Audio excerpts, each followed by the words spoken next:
Kesejahteraan masa depan.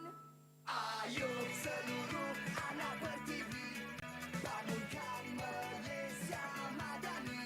Sepenuh hati, jiwa, semangat, terus meyakini Malaysia Madani. Ayo seluruh anak Pertiwi, semarakkan Malaysia Madani. Sepenuh hati, jiwa, semangat, terus meyakini Malaysia Madani.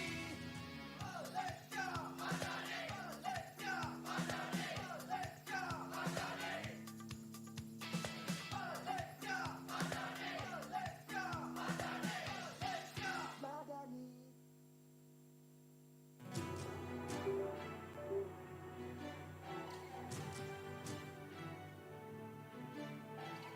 Peradaban kita bangunkan, bina kota, bina insan.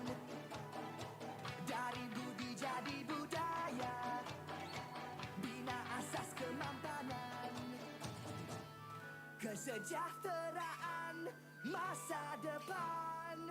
Ayo seluruh anak Pertiwi, bangunkan Malaysia Madani. Sepenuh hati, jiwa, semangat, terus meyakini Malaysia Madani. Ayo seluruh anak Pertiwi, semarakkan Malaysia Madani. Sepenuh hati, jiwa, semangat, terus meyakini Malaysia Madani. Keyakinan jadi ikutan, pendirian jiwa ihsan, nilai hormat keras diminda, daya cipta luar biasa. Kesejahteraan masa depan. Ayo seluruh anak Pertiwi, bangunkan Malaysia Madani. Sepenuh hati, jiwa, semangat, terus meyakini Malaysia Madani. Ayo seluruh anak Pertiwi, semarakkan Malaysia Madani. Sepenuh hati, jiwa, semangat, terus meyakini Malaysia Madani. Malaysia Madani, Malaysia Madani, Malaysia Madani. Malaysia Madani, Malaysia Madani, Malaysia Madani. Hadirin sekalian, mengumumkan ketibaan yang berhormat Datuk Teknologis Mustafa Sakmud, Timbalan Menteri Pendidikan Tinggi dan Div-Div Kehormat masuk ke dalam Dewan. Bina insan, dari budi jadi budaya, bina Para hadirin dipersilakan berdiri. kesejahteraan masa depan. Para hadirin dimohon untuk terus berdiri bagi nyanyian lagu Negaraku.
hadirin dipersilakan duduk.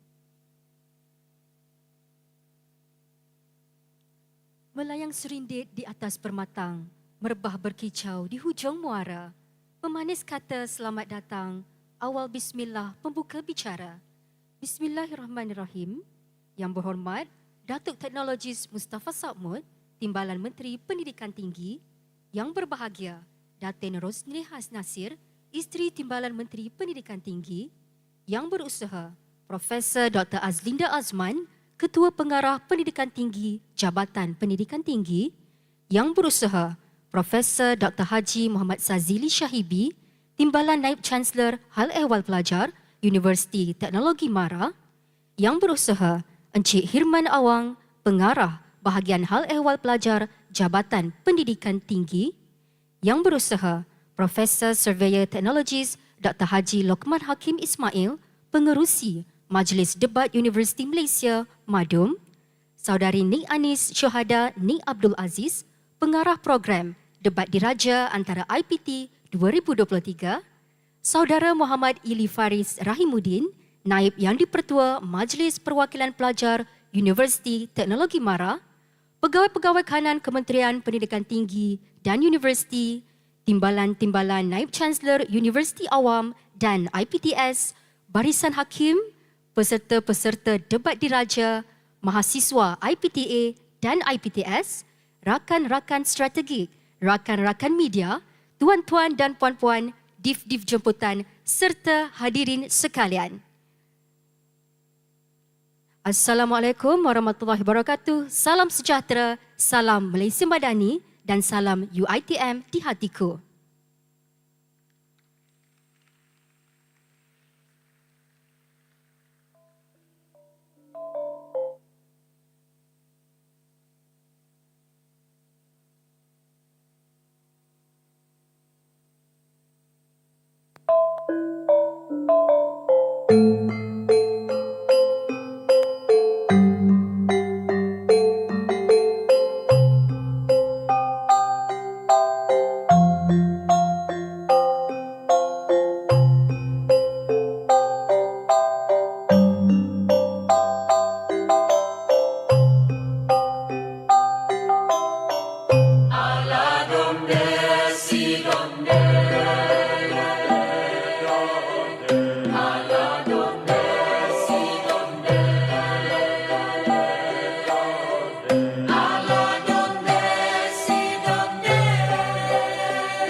Demikian tadi tarian persembahan pembukaan oleh kumpulan Gemalai Karma Dansa daripada Pusat Kebudayaan UiTM Shah Alam.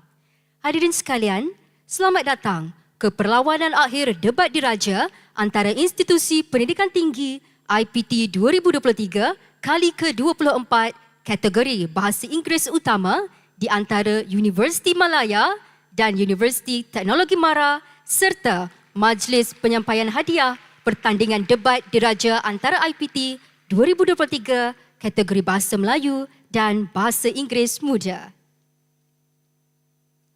Untuk makluman semua, majlis pada hari ini turut disiarkan secara langsung di YouTube UiTM Channel.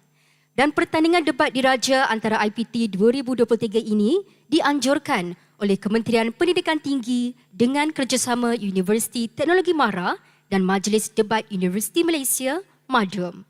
Untuk makluman juga, pertandingan debat diraja antara IPT 2023 ini telah dilangsungkan dalam 2 fasa, iaitu fasa pertama pada 17 hingga 19 November 2023 untuk pusingan awal dan dilaksanakan secara dalam talian.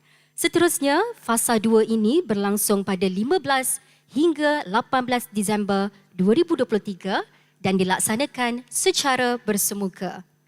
Pada tahun ini sahaja, sebanyak 5 kategori dipertandingkan, iaitu kategori Bahasa Melayu Utama dan Muda, Bahasa Inggeris Utama dan Muda, serta Bahasa Arab Utama. Untuk makluman para hadirin, Bahasa Arab ini dianjurkan semula setelah 16 tahun tidak dipertandingkan dalam debat diraja. Selain itu, pada tahun ini, sebanyak 85 pasukan mewakili 28 institusi pendidikan tinggi telah menyertai pertandingan kali ini, menjadikan penyertaan tertinggi sepanjang penganjuran debat diraja antara IPT.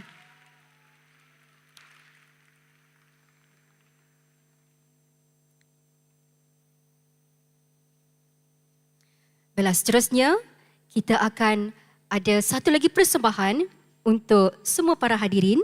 Oleh itu, bagi memeriahkan lagi acara pada petang ini, majlis menjemput saudara Muhammad Fitri Abdullah bagi mempersembahkan sebuah nyanyian bertajuk When You Believe.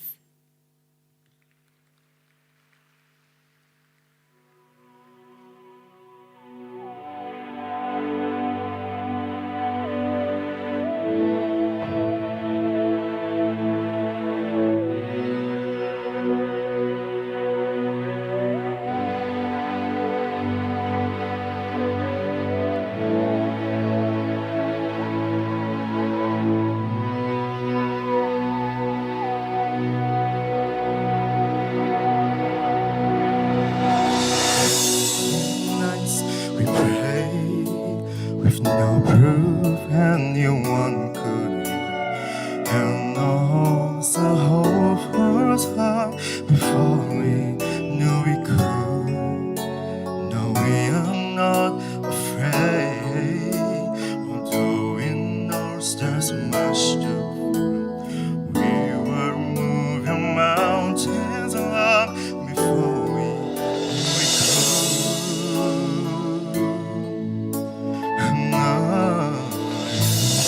There can be miracle when you believe.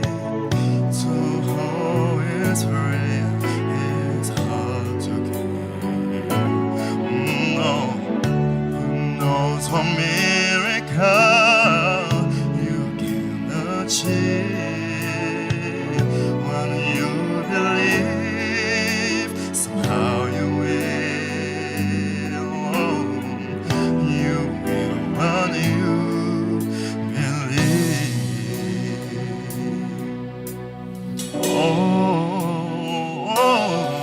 No. In this time of fear, when we so often lose in vain, who seems to light the summer to presently found a way, and now I'm standing here. So full, I can't explain. Seeking faith and speaking word, I never thought I would say it.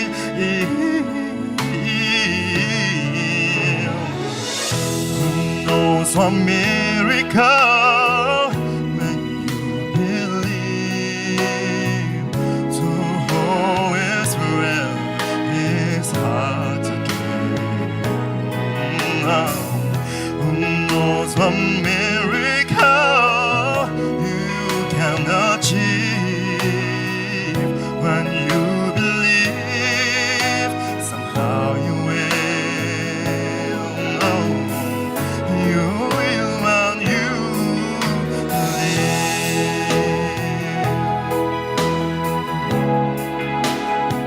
Oh.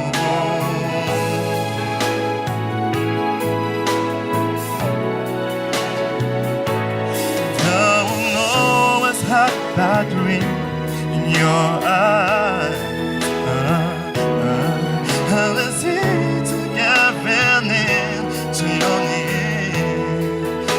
Now, but when you're blinded by your pain, can see the way sent through the rain. Oh, but still receive His voice says hope is very near.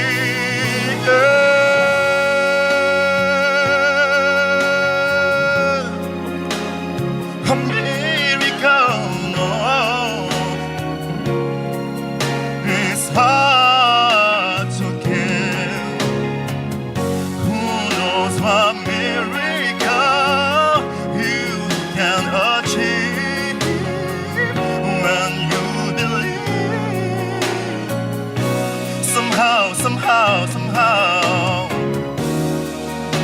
No.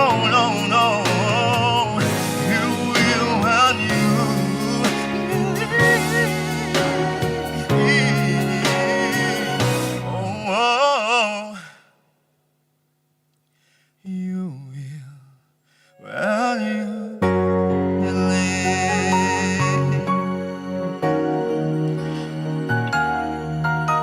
Oh,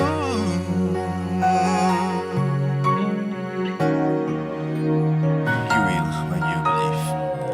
Thank you.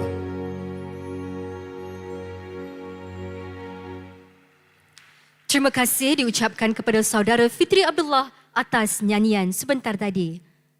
Untuk pengetahuan, saudara Fitri merupakan mahasiswa Ijazah Sarjana Muda Pendidikan Muzik UiTM Shah Alam. Hadirin sekalian, sebelum kita menyaksikan pertandingan akhir ini, mari sama-sama kita saksikan video promo tajaan dari untuk hari ini.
Jadi berikut merupakan video promo bagi program kita pada hari ini. Bagi memberkati majlis, majlis mempersilakan Saudara Ahmad Amirul Haziq Muhammad Burhan bagi memimpin bacaan doa. Majlis dengan ini mempersilakan.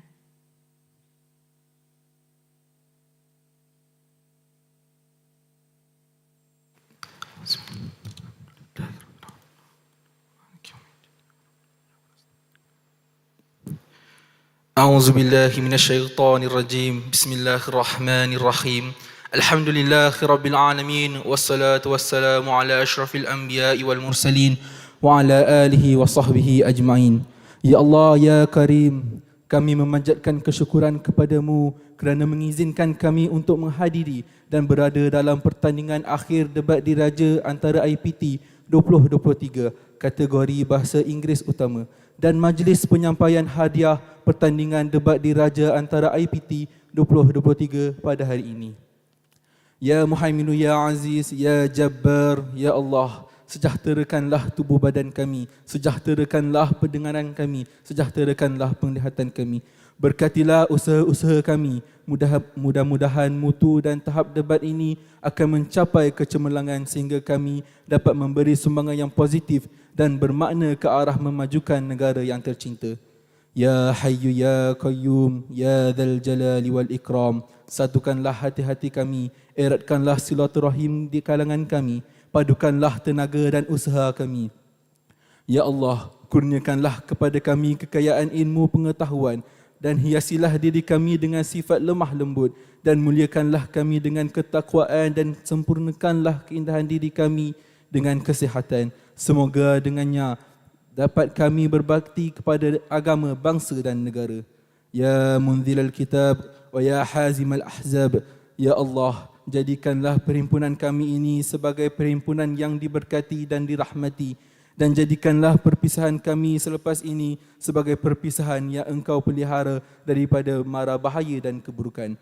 Rabbana atina fid dunya hasanah wa fil akhirati hasanah wa qina adzaban nar. Wa sallallahu ala sayyidina Muhammad wa ala alihi wa sahbihi wa sallam walhamdulillahi rabbil alamin. Amin, amin, ya Rabbal Alamin. Terima kasih diucapkan kepada Saudara Ahmad Amirul Haziq atas pimpinan bacaan doa itu tadi. Semoga majlis kita pada hari ini diberkati dan dirahmati Allah Subhanahu wa Ta'ala.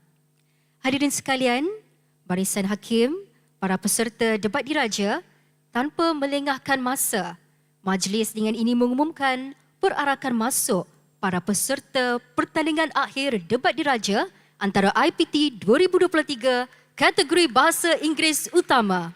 Majlis dengan segala hormatnya mempersilakan.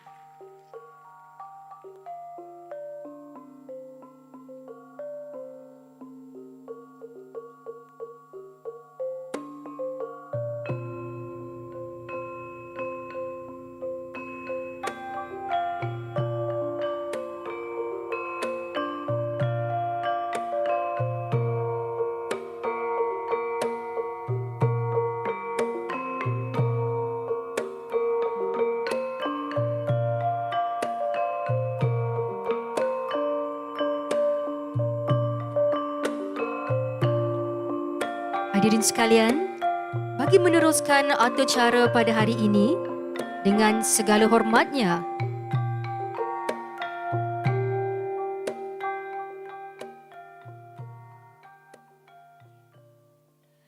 hadirin sekalian, bagi meneruskan atur cara pada hari ini dengan segala hormatnya, saya menyerahkan majlis kepada Encik Muhammad Eri Rashman Abdul Rahman selaku Tuan Yang di-Pertua Dewan.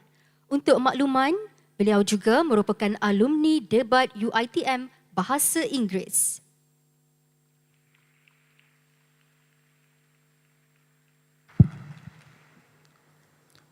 Terima kasih pengerusi majlis. Assalamualaikum warahmatullahi wabarakatuh dan salam sejahtera semua. Izinkan saya bermula dengan bahasa Inggeris.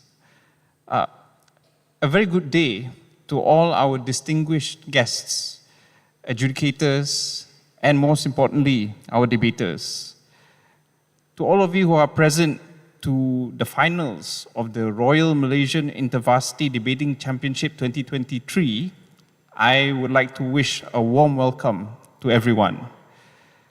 First of all, although the Master of Ceremonies has introduced me, I would just like to introduce myself.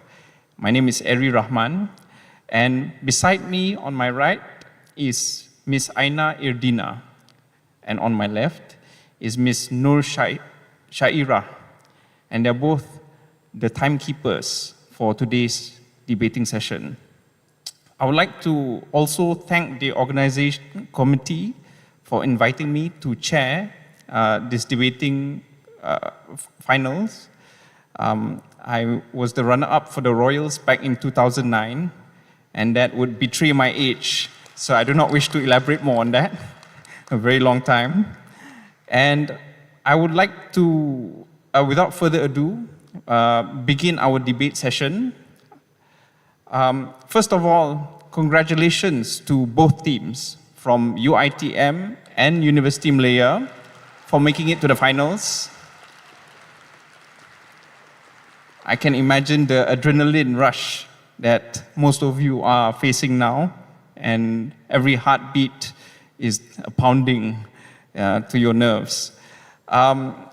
With respect to introducing the members of the debating team, representing the government from UiTM, first would be Ms.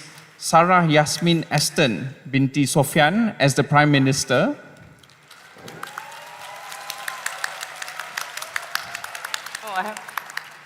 Second is Mr. Adam bin Muhammad Hafiz as the Deputy Prime Minister.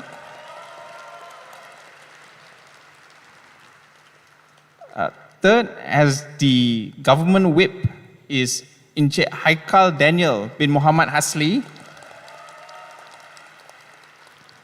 And the reply speech to conclude the government's case will be delivered by, once again, Encik Adam bin Muhammad Hafiz. Now, representing the opposition side from University Malaya, I would like to welcome Mr. Rashvin Pillay, anak laki Vijaya Kumar. For the deputy lead, as the deputy leader of opposition, I would like to welcome Mr. Kuhan Kartikeyan, anak laki Ravichandran. The opposition whip is Ms. Catherine Alicia Nathan. Give a warm applause. And last, to conclude the opposition's case, will be delivered by, once again, Mr. Kuhan Kartikeyan. Ladies and gentlemen, a debating ceremony will be remiss if we do not have the judges, a distinguished panel of adjudicators, and I would like to invite the judges to take their seat on my right. And simultaneously, I will introduce them to this house. First would be Mr. Wesley Wong as the first judge of this debate. The second adjudicator, Mr. Helmi Yazid. The third adjudicator, Ms. Tasmia Toyeb. The fourth adjudicator, Mr. Farhan Shah. And the fifth adjudicator, Mr. Said Akasha.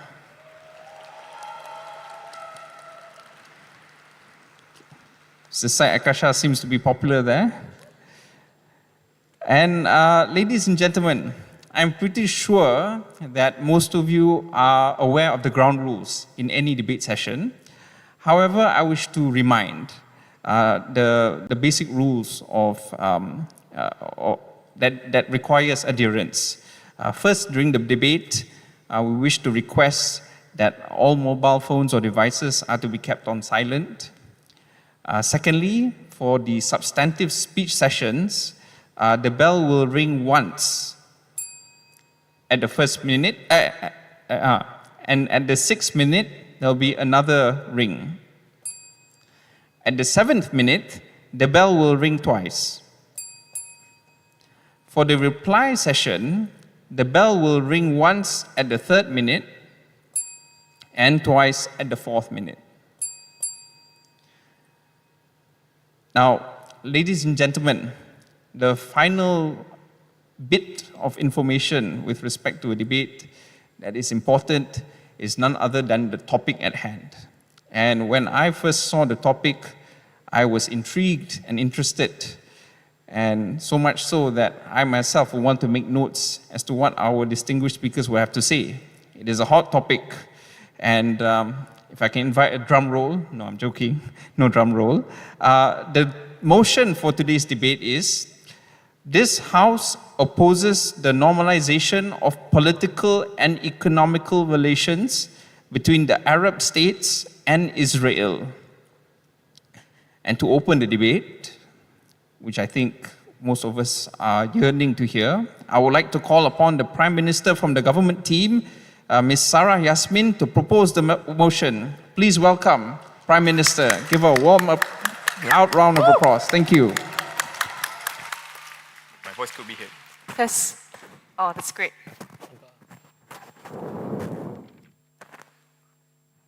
Before I start, just want to say that this particular motion is something that is very close to heart for our brothers and sisters in Palestine. Not at all.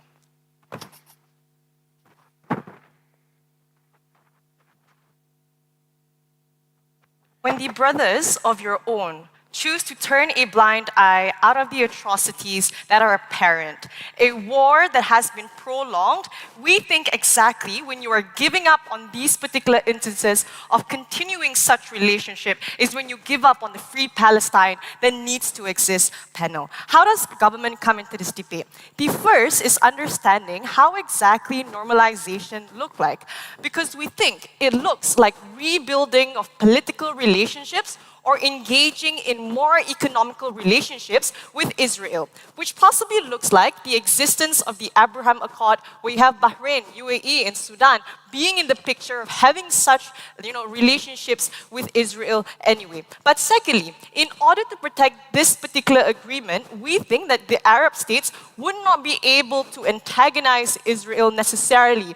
That's why you see UAE and Bahrain deciding not to sanction Israel, to be ordered to just preserve the relationship of that particular treaty or that agreement. But what also here means that you are trying to appear necessarily neutral at any point, that you are unable to condemn certain individuals, but rather you are condemning Hamas, for example, on the October 7th, that necessarily is bad for optics. What do we defend then under government, right? We think that you should abandon the relationships as an Arab state, which means you are full-on support for Palestine, which means things like calling out, boycotting in terms of trades, or just not recognizing Israel as a state would be far more apparent exclusively under government side. What's the framing or the importance of this particular debate?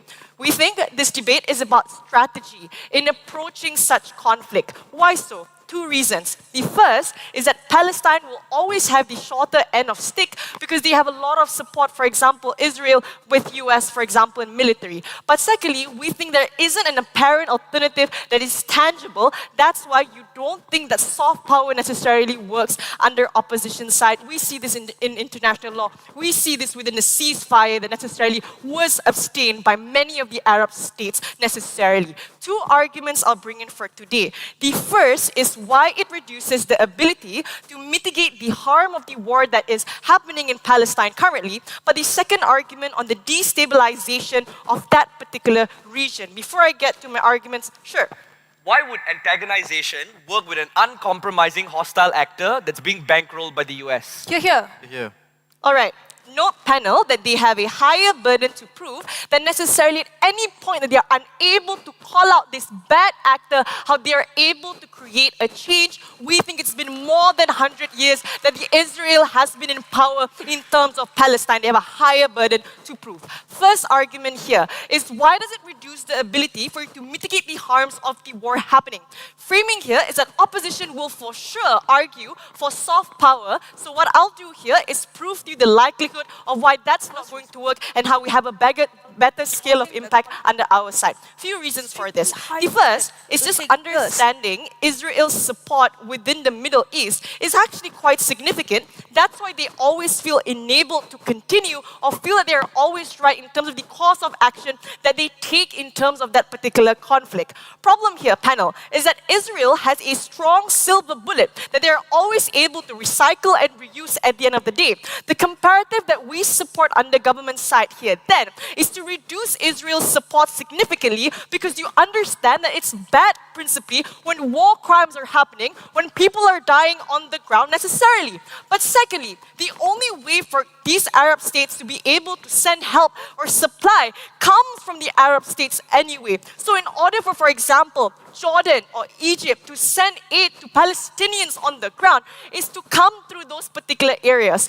Problem here is that the support stops or is halted at the point in which Israel says that you need to have this as a blockade and you're unable to send these particular meaningful help towards Palestinians. What's the impact here, right? First, you reduce the supply necessarily that was supposed to go to Palestine anyway, but secondly, it's harder for you to protect the people on the ground if you choose to keep quiet in the name of the treaty or in the name of such neutralization. Thirdly, why do we need Arab states necessarily, right? We think this is a strategy, right?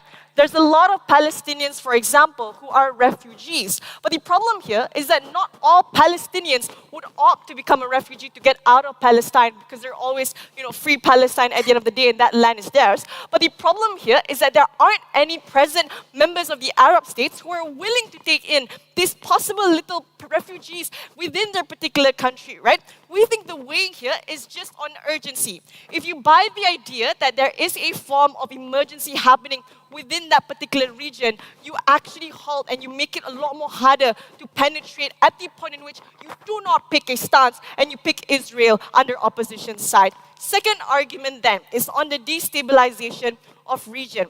What's the framing here? We think that not all Arab states within the region are in a relationship with Israel.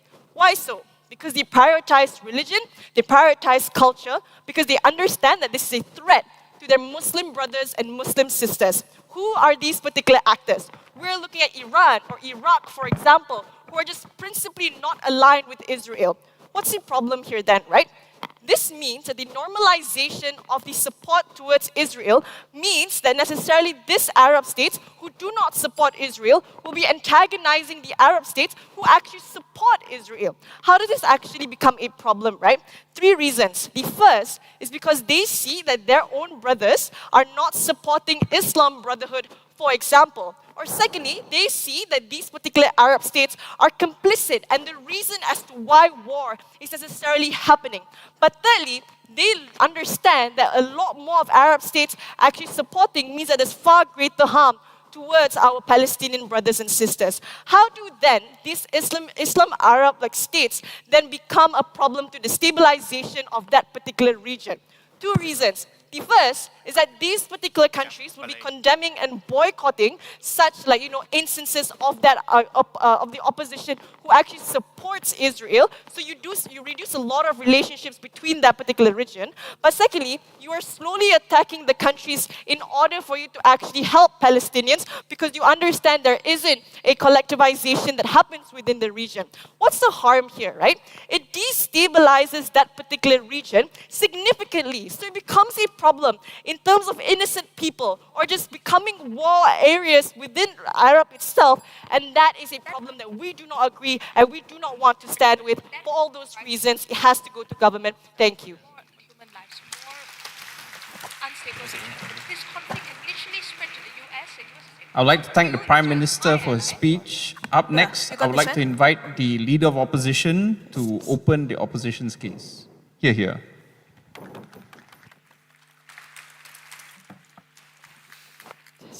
Hello.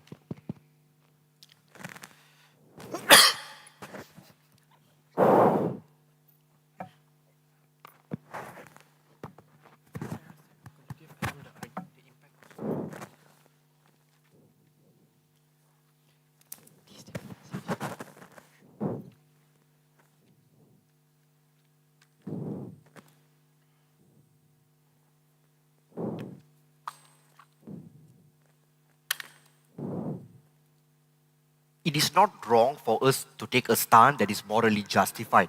But it becomes wrong when in the process, you result in another hundreds and thousands of people getting murdered in this process. Notice how in opposition's framing, they tell to us we should be in the morally right stand. People to make sure that there's no thing that's going to happen in the future. But notice, Judge, we told you in the framing itself how Israel as a state is vicarious. They do not compromise to any individuals. At the point that you continuously antagonize them, engage in war with them by telling to them, you are wrong, you're further antagonizing them. What future? Number one, notice how instances such as the Six-Day War which happened in June, where countries such as the Middle East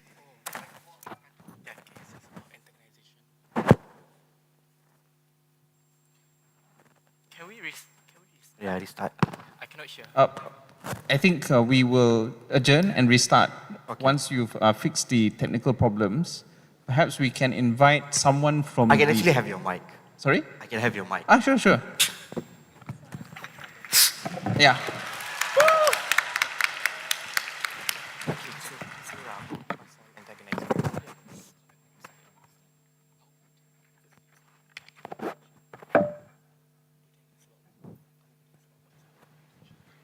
Hello.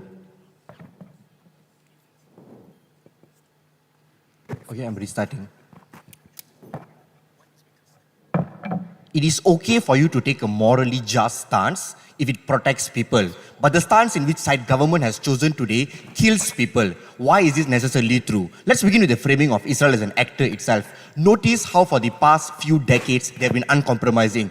UN's proposal of two-state solution has failed. Redrawing territories have failed. All these prove that Israel has only one agenda and is to reclaim their territory. Why then does it become much more worse under the side of government? Notice instances of war which took place within the Middle East region in the past. The June War, a 6-day war which resulted in millions of people being dead, particularly existed when these Arab states tried to go against Israel. The impact of this argument then shows how as a result of you not normalizing relationship, antagonizing them, particularly puts your own members of your state in risk. It becomes much more worse and perpetuated when US as a foreign actor has an active interest to preserve Israel's well-being and economic interests when they also choose to intervene and engage in war. They could be targeting Hamas, but in the process, your member states could be killed, and this is something we deeply regret and want to prevent. What does normalization look under our world? Notice it told you things like Abraham Accords, but Judge, it goes way beyond that. Instances of independent Arab states making peace treaties, like between the Jordan and Israel, between Egypt and Israel peace treaty. And more importantly, Judge, the economic traits which they characterize to you as a soft power is not a soft power. It is a tangible power that ties these people into individual. If you notice in their framing itself, their end impact is to show we will boycott them. That means you want to hit their stock market and hit their money. But at an instance, you're normalizing your relationship, you have a better leverage over its economic interests. Why is this necessarily true? Number one, notice how economic traits oftentimes have contracts being stipulated. This means a trade deal, the trade amount. This means there's more accountability to these countries and leverage over the economic power that they control. But number two then, Judge, over long-term deals, if your country is so dependent about resources such as fine oil or the refinery oil that Israel is producing, your country has to sell and buy from this state. This means there's a larger amount of economic leverage that we hold onto our table. At this juncture, I've proven to you the ability for us to get Israel into the negotiating table is what is greater under our world. What are the burden we're taking under our world here then? Three things. Number one then, Judge, notice we're not trying to solve this war in just one snap. Condemning people isn't going to result in the war being ended, but you're further antagonizing an actor who's going to come after your state. You're going to get them into the negotiating table without antagonizing when we really have the leverage and chokehold to really make Israel stop. But number two then, we want to preserve the economic interests of the states of these Arab countries as well, which is particularly important for their livelihood. And lastly then, the preservation of regional stability within the area itself. Moving on to our first argument then, what are the fundamental principles of international relations and how in the past we have dealt with hostile states? Judge, notice we do not immediately ban any countries, I'll take you before 5. We do not ban any countries immediately when they do something bad. Look at instances of Russia when they engaged in war with Ukraine. Germany was the biggest condemner of Russia, but Germany themselves went on to buy oil from Russia. This proves necessarily how the economic economic ties that countries have oftentimes overarch these international principles. But number two then that, China, Tiananmen Square event, where they butchered millions of people just on rolling kind of tax, but countries still engage in trade with them because you want to have leverage with them. That is why US is still on the edge of competing with China's interests. But number three then, Judge, North Korea as an hostile actor who oftentimes antagonizes the country with its nuclear power. Because we have proper economic trades with them, we are still able to keep them into control. The impact of this then shows that the former precedents that IR has always taken is not to ban them immediately, but it's to always look upon for the net good for the general peace and the regional stability. Why is it then the burden of proposition to show? Notice, as an instance you choose to forgo deviation, you need to engage in war with them. You need to antagonize them. Don't think Israel is going to stay silent by you condemning. What are they going to likely do to things like? Number one, they're going to chokehold these regions of humanitarian aid that is going to particularly pass through into these countries. What is the impact of this argument, Judge? Notice, under the side of opposition's world, we are able to get more concessions from Israel. They claim that in status quo, countries are able to pass aid. But notice that exclusively only exists because they are allies. At the point you choose to antagonize them, they're not going to let you go. How then do we win this clash on making sure more people get aid in Palestine? Number one, Judge, notice how Israel has barricades controlling regions to control the amount of aid being flowing in through. That means countries that are not member states are not allowed to pass aid to this region itself. And notice, at an instance, you as an Arab country who is an ally of Israel, Israel cannot shoot your soldier because you're ally. They are sworn to these kind of things as a brother in blood that they try to prove power. Notice, the part of access that we exclusively possess provides us to achieve two important things. But before that, in order for all these Arab states to actually keep their relationship, they listen to Israel. That is why they do not actually accept this refugee and they do not allow the supplies to go to Palestine. Here my extension. Two ways in which how we get the aid to pass through, Judge. Number one, the urgency of supply that we need to pass through these people within Palestine is what is proof. Why this is true? Things such as food, things such as medicine, essentials for life is going to be allowed by Israel to pass through because you're an ally towards Israel, because you're a member state. Only then, the urgency for you to send the supplies one that you're able to achieve under our world. Delay in supply means millions of people who are victims of war are going to die under our world. The second metric we win upon is the scale of amount of supply flowing to this region. More member states who become allied towards region have a greater ability to pass through resources. And bigger scale of resources means more individuals on the ground are able to benefit from humanitarian aid. This argument always proves how we are able to protect the most vulnerable individuals who are suffering from war by being allies with Israel themselves. Second piece of argument is to show why a country's economy is oftentimes intertwined and it's easier for us to leverage. I need to highlight to the judges, note their impact and or the mechanism to achieve is to boycott Israel, their stocks and whatnot, which is also hitting their economy. But these are things that are abstract and it's dependent upon third-party actors. Insofar as US has a continuous strong chokehold over this kind of market, it is very hard then for them to penetrate. Why then do we do it much more better? Number one, Israel is a huge, biggest trade from US itself. This means there's a huge influx of Western good coming into the Middle Eastern region as well.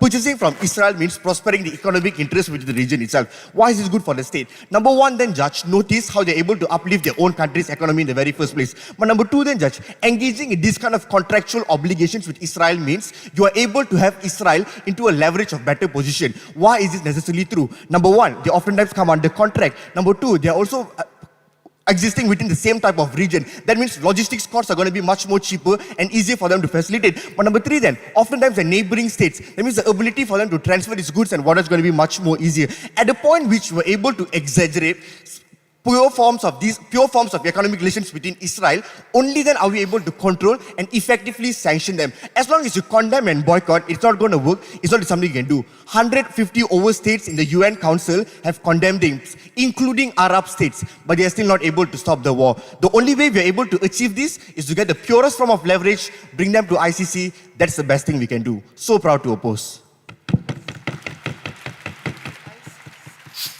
I'd like to thank the Leader of Opposition for his speech. Now I would like to welcome the Deputy Prime Minister from the government team to continue his side's case. Hear, hear.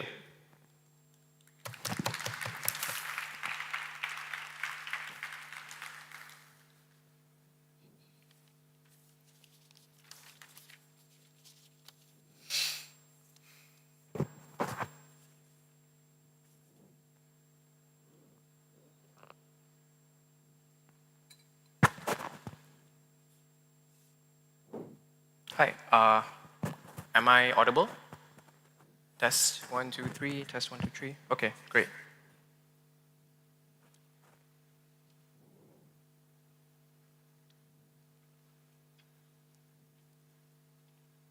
It's quite funny that they tried to give a lecture on the practicalities of international relations. Yeah. That maybe before this, the West traded with Russia for oil, but at the part where they invaded Ukraine, they suddenly flipped coins. I think it's the same international relations that has stood, where we oppose apartheid regimes during South African control that basically deprive a lot of black people from just accessing meaningful life.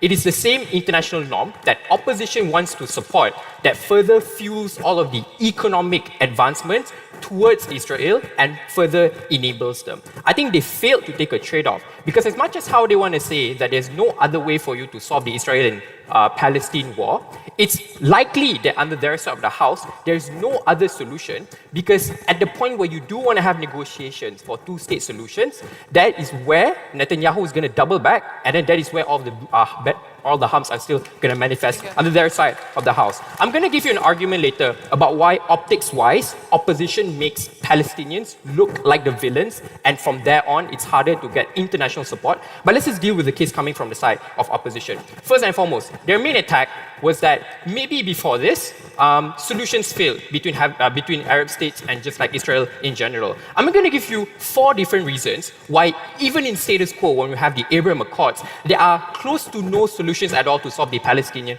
and Israel issue. Number 1, Netanyahu will never concede because of the fact that Netanyahu doesn't want to look weak. Secondly, Netanyahu still wants to remain Jerusalem as the capital city for Israel. Because of that, they never want to concede. Number 3 is because of economical benefits. Obviously, these Arab states can make billions of dollars from trading with Israel, and because of that, they would never ever want to concede. Fourth, it's also because of stability, because maybe it's to a certain degree it's true that Arab states wouldn't want to antagonize Israel for a little bit, because maybe there is some political tension.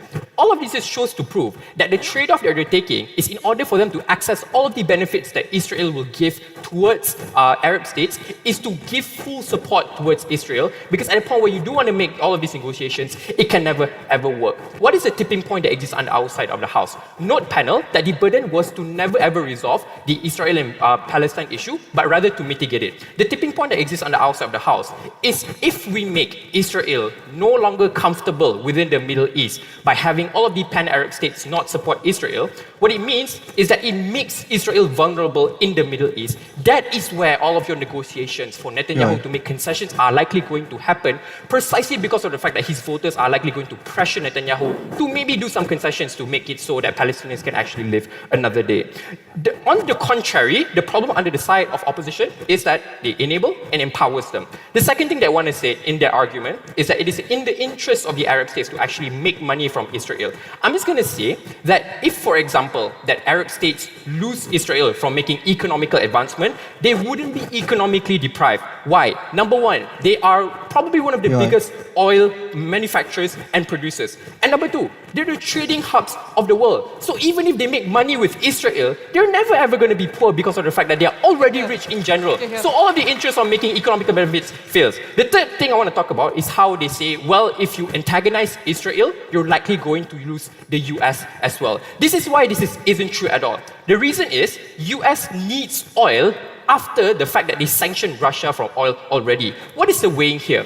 Would America lose oil and jeopardize all of the voters in America, or maybe support Israel and favor towards certain individuals in America who probably support Israel? I think it's likely going to be a form of political suicide at the point when US actually pulls back from these Arab states and lose all of the connections to get oil at the end of the day. And because of that, they will never ever have to be fear of US. But sure. In terms of assessing leverage, what characteristics proves that condemning and boycott is much more better compared to tangible economic leverages that we propose? The reason why Israel was able to get away with what they do is because even in their own turf in the Middle East, they are comfortable because they know they have supporters around them. The tipping point here is when we make these Arab states hate Israel, that is when Israel would no longer have any forms of allies even in the Middle East. So not only do they have to care about maybe taking over Palestinian lands, they also have to take care of all of the other regions who probably would jeopardize the economical trades that they have with Israel. That's going to crumble the Israeli economy. All those reasons just shows to prove that it does make Israel shake to a certain degree. What I'm going to do now is just extend certain parts of that came in Sarah's speech. Number one, they didn't engage with how this reduces the ability to mitigate war. Sarah talked about how Israel gets significant support from these pan-Arab states, and also because of the fact that you block all of the aids that exist. What it means is that the impact here is that at the point where you want to tap into the conversations of allowing Palestinians to actually get some form of land reclamation back, it's likely going to be harder because of the fact that these are all the things that are already concrete to support Israel and its establishment. The second thing that was left undealt with was the fact that Sarah talked about how the destabilization of the region exists, because you have two sides in the whole war, right? You have people who support Palestine and have people who support Israel. What it means is that this region will never ever be peaceful for as long as they have this divide, because of the fact it's probably going to antagonize all the other actors that exist at the end of the day. What I've proven to you here, panel, is that this is not just about Israel and Palestine, but it also extends to all of the other international relations that you have even amongst the pan-Arab states that exist. All their benefits are minuscule to all the damages that Sarah already establishes in her speech. The last thing I want to talk about is why optic-wise opposition makes Palestine look like the villains. The framing here is simple. Right now, people hate Palestinians because it is always related to Hamas. Having these Arab states support Israel will be the tipping point. Why? Two different reasons. Number one, when Arab states show support towards Israel, because of the fact that they are super proximate to the Middle East, this shows a lot to the rest of the world to show that maybe it is true that Palestinians are actually the radical individuals. And because of that, people turn a blind eye on Palestinians. Secondly, it's because these Arab states are representatives of Islam. What it means is that it's bad because the Israel and Palestinian war is mostly because of religion as well. The impact here is that you make it so that Palestinians are the bad Muslims, and because of that, it's just worse. Why is this important? Three different reasons. Number one, this gives political ammo to further otherize Palestinians as the radical Muslims, which means now everyone will hate Palestinians. Two, now Palestinians will basically have little to no defense to actually defend their own ground in terms of the religiosity that they have. And thirdly, this reverses all of the contentions within Israel and Palestine that actually favors Palestinians at the end of the day. Precisely because they condemn Hamas on October 7, it just shows to prove that they've given up on all of these issues in regards to human rights. For all those reasons, opposition is bad.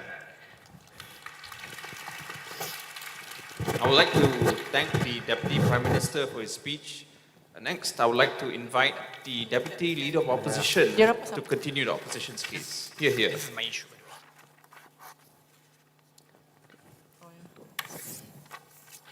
I don't need a mic.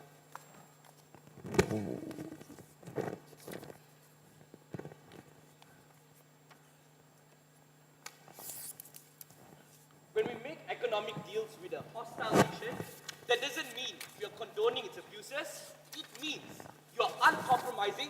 You have been not responding to any form of diplomatic approach. This is the best way we can get leverage. The first thing that I want to dislodge from proposition team is to say that when we make economic agreements, when we make cooperation, that means consent. No, it is not consent.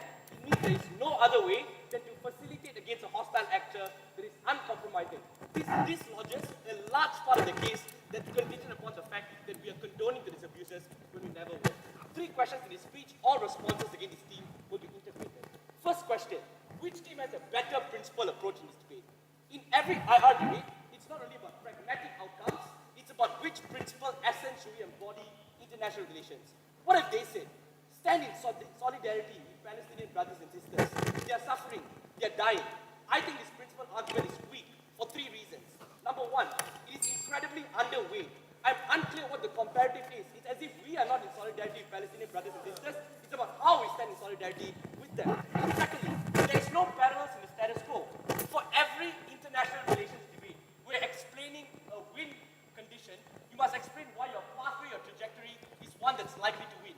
You have given us no analysis on why condemnation, boycott works against hostile actors firstly, but more importantly, Israel to begin with. You're much better to explaining why we have a clearer path. But thirdly, morality is subjective.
more than moral subjectivity.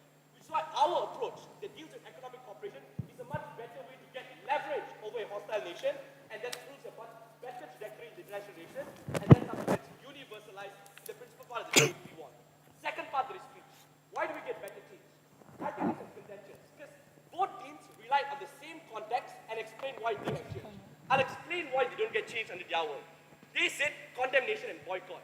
The first thing I want to point out, a judge, condemnation and boycott are also forms of economic ways that you navigate through international relations. If I'm able to prove to you why a positive economic collaboration is much better than a negative economic collaboration, their case is dead. But the first thing I want to note here is they have to defend violence. They have to defend hostility, but they're very soft in saying we only want economic cooperation. Then why not we stabilize and normalize relations to get better stipulated economic cooperation? Pure eye. No, thank you. Why are they bad and why they lose debate? I'm going to destroy the case by giving 4 reasons. Firstly, you're bankrolled by the US. All your negative economic actions like condemnation, sanctions are useless when they get money back by the US. They are underestimating its power. IDF has about $20 billion worth of military arsenals. They are not backing down. US wants the Iron Dome technology. US is pumping in money. Biden was silent in the US ceasefire agreement. If US is always on their side, why do sanctions and condemnation work if the actor is constantly being bankrolled? Secondly, the political system. Netanyahu has no incentive to back down. He's a far-right politician. Bibi has also been a majority consolidation of the political system. The next option we have is what? Naftali Bennett, who's also incredibly far-right. You can have Yair Lapid, but has no democratic vote whatsoever. So the political solvency in your work is also very, very bad in the sense that you will never have an incentive to back down when you have a dictator in power. Thirdly, and this is important, Israel operates based on sentiments. In their work, it is easy for Israel to say, Hamas is condemning us. Hamas is being violent. That's why we attack back. That's exactly what they're doing in the status quo. Hamas kidnapped us first. Let's do 20 times more, but because they started the game. They have to explain why condemnation will work in a country that's going to capitalize the sentiment and say we're going to take you back and cause more casualties.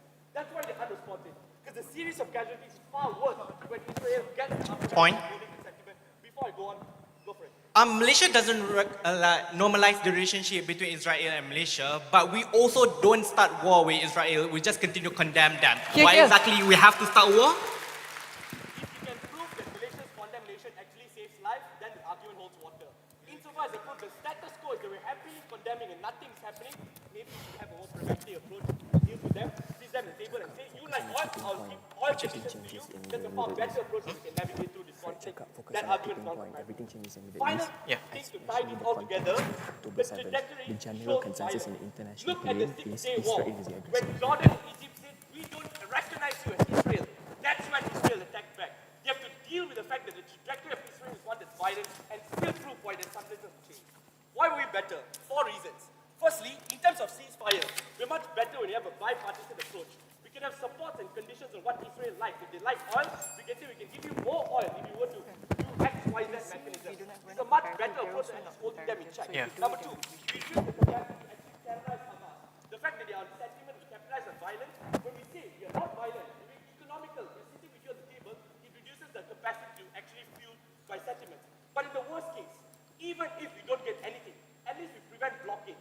Their argument, they need to send help to Palestinians, food, aid. How can you send food and aid when there's an entire blockade that blocks up supply of electricity to begin with? But it's simple and simple. These conditions that you meet Israel, we have to give some level of aid to Palestinians. Spelling out X, Y, Z, Oslo Accords, all of these are agreements that work. We didn't solve the conflict, but at least facilitate the conflict better, and that's why more realistic. Final argument, why are we better for post-war reconciliation? This debate shouldn't just be about Israel and Palestine. There are other poorer Arab countries, Tunisia, Somalia, Morocco. In a world where there are 14 better diplomatic relations, I would argue there's a better bargaining chip for these countries to even overcome the instability, overcome the vulnerability in the citizens. Post-war, these countries can be stronger. Secondly, we destabilize Israel. In the interim period, we make them weaker. Later on, when we have a better footing, then we try them in ICC. Then we react in violence when they're better.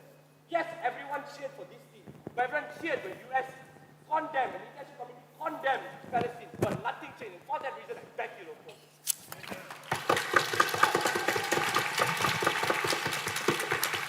I'd like to thank the Deputy Leader of Opposition for his speech.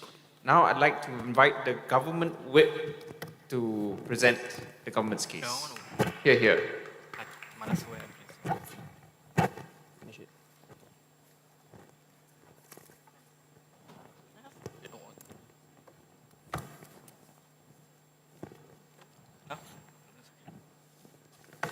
Checking am I audible? Okay, cool. Before I start my speech, I just want to say shout out to UiTM for hosting this tournament. It's really good tournament. And shout out to Malaya also. As much as we always meet each other in tournaments and in finals, we both love each other because we are a Malaysian debate community and we always meet each other when we go to international competition. We are representing Malaysia, so that's all matter. We're all winners today. Let's start out the speech. Cohen's opening line is not based on the reality. The reality is, all of these Arab countries, it's not like they have a lot of power against Israel. In a lot of situations, they have to appease to Israel's favor. That is why, whenever Israel are doing bad things, they do not condemn them. They do not actually boycott them. And the simple reason is because they have to maintain their relationship because they have to benefit the most out of this relationship. What that means is that on that side of the house, they cannot simply have a very flip-floppy stance. Because the reality is that a lot of these Arab states will never do what the things that they want. Because of this relationship, it limits their ability to support Palestine. That is why they have to defend on that side of the house. I want to be clear. Let's be real that nobody in this debate can actually change Israel for a few reasons. And literally, Cohen gave me the reasons why exactly they cannot change Israel. One, dictatorship that exists within Israel means that they have no ability to actually change them. Because Bennett and also Netanyahu are unlikely to actually stop the occupation against Palestine. They are unlikely to actually stop all this occupation and also war, which means they are unlikely to change even if you have soft power. But two and more importantly is the fact that it is based on religion, which means that they want to reclaim Jerusalem, which means that they are unlikely to actually give up on their religion because they will look weak or because they are against their own religion, which is why they are unlikely to change. Even if I don't prove to you why exactly their leverage doesn't work, the reality is that they are unlikely to be changed. But I just want to point out, at no point they explain to us why exactly this leverage are more likely going to change the Israel to actually stop the war and also to allow the blockage. And for a simple reason, right? And just intuition pump here. If it is true that we already have like these relationships, that means that Israel would have actually stopped this occupation on the West Bank and Gaza. But for some reason, this relationship that has been happening for like the past 5 to 7 years are unable to actually create any changes whatsoever, which means that at no point their impacts are able to materialize. But more importantly, the reality is that a lot of like these countries are not like Israel are not dependent on like these Arab states in terms of money, which means that this relationship literally have zero benefits whatsoever for the Israel. They just want to have support in order for them to continue to have genocide and occupation toward the Israel.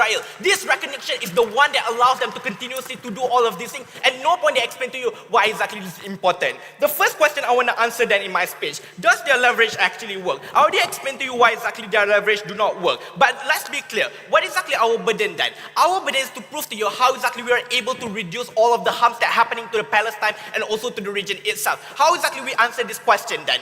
The simple question that we ask here is, what exactly does this support do? Because when you support Israel, that means that you are unable to actually condemn them. You are unable to actually tell them they are wrong. You are unable to actually like flow all those resources and supplies towards Israel, towards Palestine, simply because of the fact that Israel said, do not do that. I will literally shut you down and will cut off this relationship if you do that. That means that you have no ability to help the brothers and sisters that exist in Palestine and Gaza. How exactly are you going to help those people if Israel is at the back of your head and keep telling you to not do it? Which means that the ability for them to actually do that is much worse on that side of the house. They want to argue blockade. They do not explain why exactly blockade will be removed on that side of the house. Let's weigh out this argument then. One, I want to point out the harms of like not being able to flow all these supplies to this country is far bigger, because at the very least on our side of the house, we're able to ensure that those Palestinians are able to access food, are able to access medical healthcare, are able to access all those oil, water and electricity that has been cut off for a very long time. And I want to point out the reasons why we're the only teams that can claim this is because of the fact that literally when you have to support Israel, they also actually prevent all of the supply flow from your country to Palestine. And I want to point out, Jordan are the only way for us to be able to supply all of those resources to begin with, which means without Jordan supporting us, you are unlikely to be able to supply all of those resources to begin with. But more importantly, it's the refugees that exist from Palestine. The reality is that a lot of Palestine want to actually escape all this atrocity that's happening within their country. That's why they want to flee. But the problem is that Jordan literally create a blockage and say, we do not want you. You do not belong here. All of these things means that all those refugees are continuously dying within Palestine, being blocked and being imprisoned by the Israel occupation. This is very harmful because every single day they are literally killing millions by their support. At the very least, on our side of the house, we allow those refugees to come out. We allow those refugees to be able to live their life. These arguments weigh out the most in this debate because even if we do not able to actually change Israel or actually end the war, at the very least, we are able to protect a lot of people on the ground. That already wins us the debate. Let's engage on the destabilization of the region, but before that, I'll take that PY. How do you ensure when you are condemning Israel, shitting on them, and then you're going to force them to take over refugees? What? We're not talking about Israel, we're talking about Jordan taking these refugees. Obviously, Israel is not going to take Palestine. I don't know why exactly they're strawmanning our case. The clear important thing here is that the Jordan taking all these refugees and actually making all those benefits. Second thing I want to argue that, why exactly they destabilize the region even more? I want to point out the problem with that side of the house is that they do not explain what exactly will happen within the region. And this is important because Sarah explains to you, at the point where you actually have like all this support, what that means is that there will be some Islamic countries that live within these Arab states that actually still support Palestine. Here's the problem. They literally hate those countries who continuously support Israel. Because of simple reason, you are the traitor. You do not believe in the same region as us, even though you claim you are. Literally every single day, Iran condemning Jordan and also Saudi Arabia for continuously supporting Israel. What that means is that all of these countries are very radical in nature. What's likely going to happen is that because they see that these Arab states are actually in cahoot with Israel, they are more likely going to target those Arab states as well, which means that they're going to have a lot more attacks towards other countries as well. That's very harmful for this region because that means that you're going to destabilize the region. Every single day there will be a lot more wars between the Arab states because of the fact that they do not have same aligned principle towards the Palestine issue, which means that on that side of the house, the war is continuously going to happen even more and a lot more people are going to die on that side of the house because of this. And I want to be clear, this is a very realistic argument, right? Because when Iraq decided to actually send a missile towards Israel, they also have been threatening Jordan as well, saying that if you do not stop your support, we will actually bomb you as well because you need to support the Islam and you need to support your brother, which is why they are more likely going to actually destabilize the region itself. Well, this is very huge because if the argument is about why exactly we're able to change, this is a very certain harm and this means that it is more likely going to happen compared to that side of the house on being able to actually leverage those people. Final thing I want to argue then, why exactly all the things about the leverage is actually much better on our side of the house. I want to be clear. Let's take them at their best. Maybe you have a lot of money that you are able to actually leverage against Israel. Wouldn't it be better for you to be able to use all those leverage by telling them, we're going to not normalize our relationship with you simply because of the fact that you have been killing a lot of people. If it is true that you are actually have a lot more power, not actually having relationship means that you have more power to actually oppose them and make sure that they actually change themselves. This leverage is far better on our side of the house because we take a clear stance that Israel have to change. On that side of the house, Israel can say, we don't have to do anything because you still going to continue your relationship with us, which means our chances of changing is far better. We engage on the best, worst, and all the claim that they want for our side. For all those reasons, Mara will win for the first time. I'd like to thank the government whip for his speech. Now I'd like to invite the opposition whip to present the opposition's case. Here.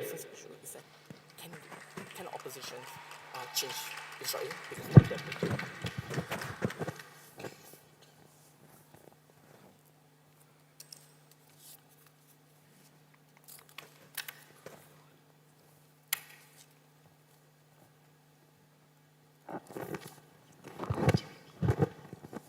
Testing.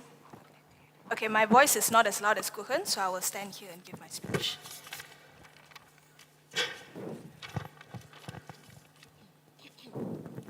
I also just want to put a disclaimer before I start my speech. Everything that I say for the next 7 minutes and 15 seconds do not necessarily reflect my personal views, obviously, just in case, for the live stream.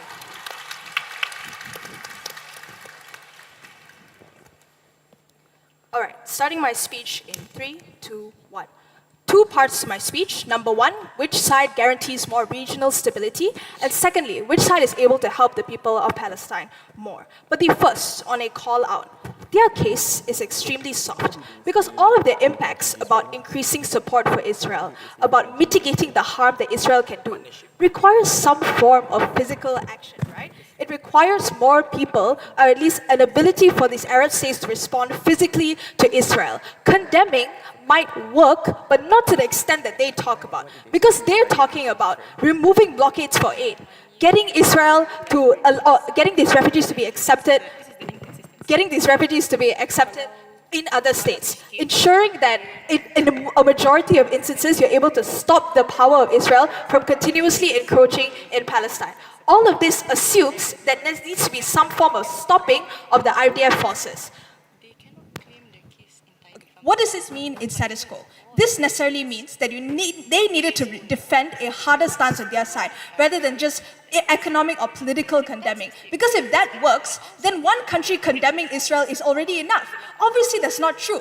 Israel is bankrolled by the US. Israel holds a majority of support from the West. All of this means you need more action than just condemning. Have a seat.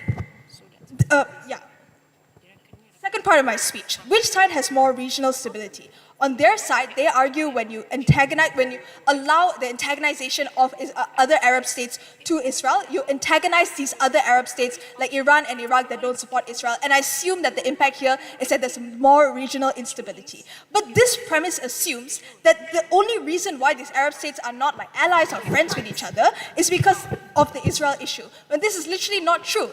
They are different religions, Sunni and Shia. They have conflicts in the past, the Arab Spring War. They have different backings. These countries are supported by Russia and China as compared to like the US and Saudi that have trades with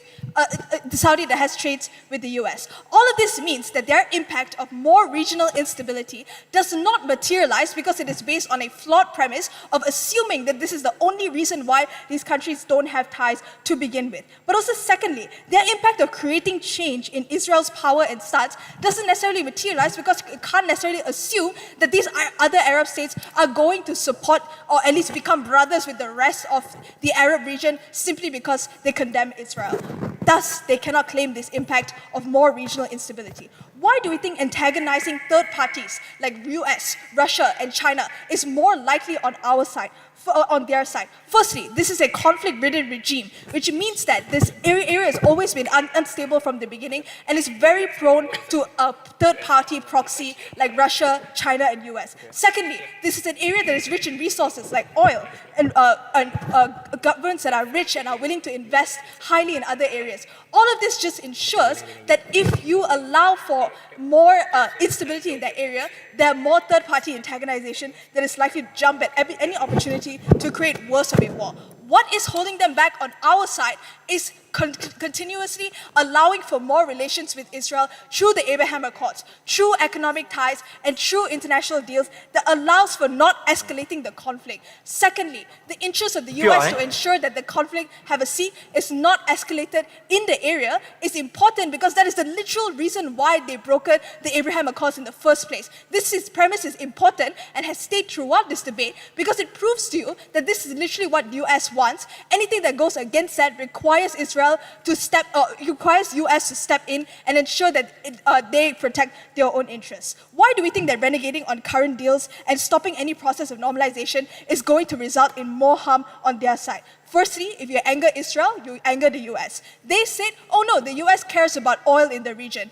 3 reasons why they're more likely to care about Israel more. Firstly, it's literally a political issue. Joe Biden has unwavering support for Israel. Have a seat. Secondly, the Jewish influence in the US is extremely high. They literally hold a lot of power within governments, which means that any attempt of antagonizing Israel is going to anger the US government. Thirdly, they've invested so much money into Israel, the point at which they do not defend their vested and monetary interests shows that they are a weak power, so they are likely to step in at any form of antagonization towards Israel. What does this mean? More conflict on their side. And this is a fatal flaw on their side where they refuse to defend more conflict because of the fact that they don't prove how these countries are able to safeguard themselves from more regional instability. They don't prove how they are able to deal with and antagonize Israel. Their unwillingness to defend that means that they can't claim their benefits of reducing the conflict, mitigating the power of Israel to be able to continuously encroach on Palestinian homes and kill more Palestinians. Yes. Currently, there's 150 countries that actually condemn Israel. US did not stop relationship with them, and more importantly, Israel did not even attack any of those countries. How does that think that works? I'm not saying that Israel needs to attack Malaysia for the condemnation to work. I'm saying that the proximate countries that are antagonizing the Israel, that are ensuring that you don't allow Israel to continue their goal of claiming their territory for themselves, is going to anger the literal thing that they're trying to do, that started the war in the first place. This results in antagonization. This results in their fatal flaw of not defending how their world is going to look like. Two reasons why this is the most important clash in this debate. Number one, on scale, we've proven to you why our form of antagonization is so much more harmful than their form of antagonization. But secondly, the gravity of harm is extremely severe because they never responded to the idea that countries like US, Russia and China are likely to step into the conflict and make the conflict so much worse, given their vested interest in the region, given their interest in the region. Second part of my speech, why our mechanism of our regional stability is much better. Leveraging through negotiations allows you to at least bring Israel to the negotiating table. This is at least proven in some ways to be useful when Israel has already allowed some food trucks aid to enter into Palestine because of the relationship that they have with these countries. Israel is only as powerful as the US is powerful. The point at which you do not antagonize Israel further is the point at which you do not create more conflict in the region. And they are likely to listen to economic and political normalization because of the proximity between them and the Arab states, the vested interests that they have, and the economic ties that they have with this area, given that the economy is so intertwined. Any escalation in conflict will result in more harm for the entire region as a whole. Second part then, which side helps Palestine people better? We've proven to you specifically why less regional conflict allows for more Palestinians to get access to things like food trucks and aid. The point at which you can't shoot food trucks that comes from your allies means it's more likely to be able to have more aid to come into Palestine in the first place. For all these reasons, extremely proud to be. I'd like to thank the opposition whip for his speech. And now to conclude the opposition's case, I would like to invite the reply speech from the Deputy Leader of Opposition. Here, here.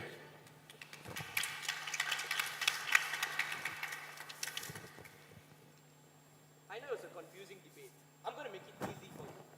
The first thing that I'm going to do before I go into the whole mess that this debate was about, I'm going to tell you 5 independent reasons that we already won the debate, even if you don't discuss the main clash. First, a matter of better principle trajectory.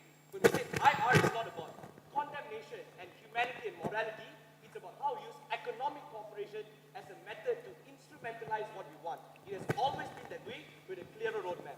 Second, we explain why we stabilize the Arab region better in 2 ways.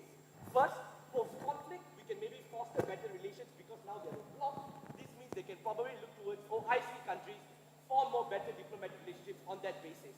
But secondly, we help poorer Arab countries. When we talked about Tunisia and Somalia, we're also countries that are very politically unstable. They had civil wars as well. These people are also equally vulnerable. What changes in our world as a result of formalization of deals is that they're better bargaining chip, better flow of labor, better capital flow, better resources. We're helping that as well. Third area of the debate, we give more, they did not deal with the weighing of how positive economic actions is better than negative economic actions. We said condemnation, boycotts are also forms of economic recourse, but they're negative in nature. We prefer a positive approach. We give you a list of reasons because you're bankrolled by the US. It becomes futile if you were to have negative economic actions. Fourthly, we talked about why violence can take place later. That means we can have things like trying Israel or Benjamin Netanyahu in the ICC. Later on, we have better foothold. All this were contentions in debate that were never responded to. Even if you buy the clash that you got changed to the other side, I don't know how you're not going to ignore all of the weighing that we made for all these independent claims. But I'm going to deal with the main clash. Who gets better change? And if I win this clash, we want all fronts. I'll first explain what is the approach on both sides. Both sides are essentially saying the same thing, right? They are saying, economics, you won't get change. And we're saying the same thing. Violence, you won't get change. If I'm able to break down to you the mechanisms that they said in their best case scenario and still prove why they fall short, we ought to win this debate. I'll take their best case. Their mechanism is only narrative. We're not legitimizing Israel. Condemnation is violent if we can get a bandwagon of action, and that's powerful. 6 reasons why we still want this clash. Firstly, the buy-in will be difficult on their side because countries place different moral standards. This was pushed from first as to why international relations and the standards of morality differ. I'm unclear why you get compliance and buy-in at the point at which it is voluntary per se. Secondly, a narrative isn't doesn't predetermine your next course of action. Sure, in their best case scenario, they can get everyone to agree that Israel is bad and we have to act. But what to act, how you should act, is what they don't spell out. But economic contract points that out. Maybe we stop the blockade now. Maybe then we should stage stage elections in Gaza Strip because we've never had an election since 2005. Spelling out what recourse to do is something we can do. Narrative is just rhetoric per se, but doesn't spell out what the recourse that we should do. Thirdly, narratives change and die out. 1 second we're talking about Israel-Palestine, then we'll talk about Russia-Ukraine. Then we'll talk about the water crisis. Narratives die out based on what we actually care about at the point in time. Economic conditions are fixed, accountable, and we take recourse at the point in which they lose. Fourthly, we give you Israel's nuance or how they've been violent trajectories. The 6-day war started by the very mechanism that proposition proposed. They must explain why. What changed? Is Netanyahu better than what the president in 67? Nothing. Insofar as they give us nothing, we can back to its status quo, which is that they react violently when you're violent back. Fifthly, we explain why we can have conditions. We can have bipartisan deals. You want more oil, Israel, you're selfish, we'll give you more oil. But at the moment, let us house more refugees. That's a better approach because we're sitting to the table, giving dictators what they want, political consolidation. Economics tie very well with political consolidation. Agreements actually need that. Finally, you remove their best weapons. We no longer can say Hamas is violent, therefore you shouldn't act. Hamas wasn't violent to begin with in our world, we have better economic collaboration. Their only response was, Abraham accords are bad. Yeah, we can have better deals than that. Their only response was, housing refugees, we can have refugees and refugees. For all the 100 reasons that I gave, it's Malaya win again. I'd like to thank the reply from the opposition, the speaker, for his speech, including the opposition's case. Now I'd like to invite the government reply speech from UiTM to close off this debate. Here. Okay. Hi, I'm just standing here so I can see the judge. Yeah.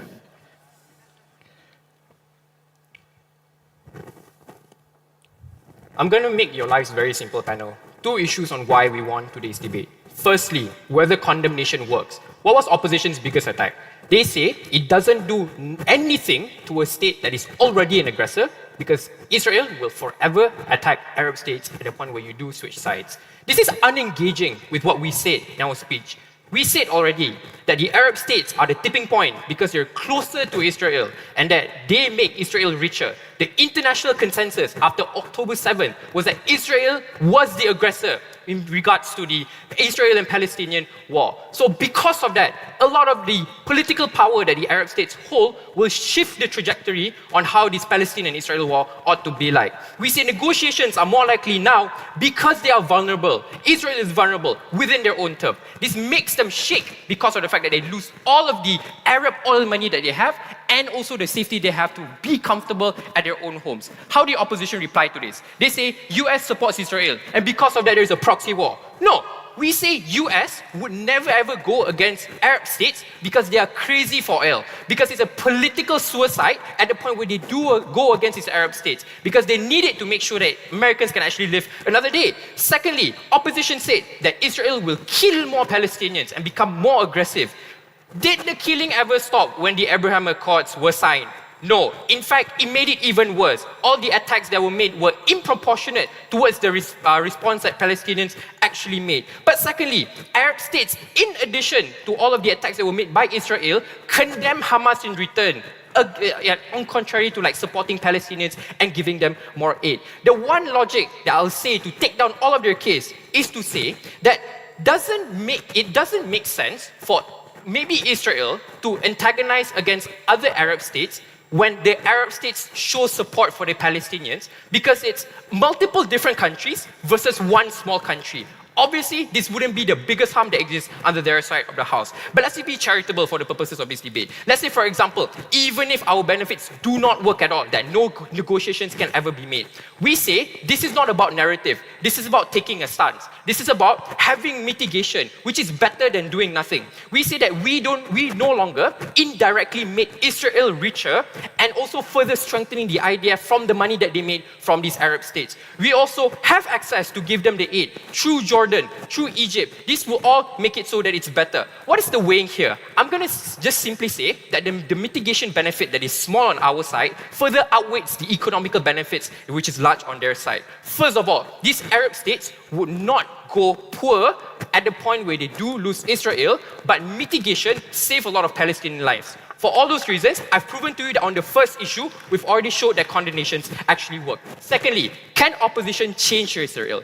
Opposition said that they have leverage because they're partners. The problem is, we don't even know what this leverage looks like and what is the pathway for change, but I'm just going to do the work for you, right? This partnership operates because of the fact that Arab states no longer hate Israel, because that was the norm before they signed any forms of normalization with Israel. So asking Israel to concede now means that it is a direct attack towards Israel. And it's because nothing ever happened, it's because of that, nothing ever happened to make it so that Palestinians actually were alleviated from some form of suffering at the end of the day. But secondly, if it's true that economical benefit is so important, this means that Arab states are at the behest of Israel. What it means is that Israel will never ever engage in conversations that is made by Arab states to maybe even talk about two-state solutions at all. What it means is that wherever the money goes, that is where the leader stays. Israel is not the leader on all of these Arab states because of the fact that they wanted to get all of the economical benefits that Israel has to prove. What we've shown to you here is a clear mechanization on how we can make Israel and Palestine actually resolve this war and make it so that Palestinians can live another day. Thank you. I'd like to thank the reply speech from the government side for concluding the government's case. Ladies and gentlemen, we are now reaching the end of our session. Congratulations and thank you to all debaters from both teams for your wonderful, informative and fiery speeches. I would like to thank everyone for their cooperation within this round. And with that being said, this debate session has completed, and I would like to hand over this session to our distinguished Master of Ceremonies. Thank you very much. Assalamualaikum warahmatullahi wabarakatuh.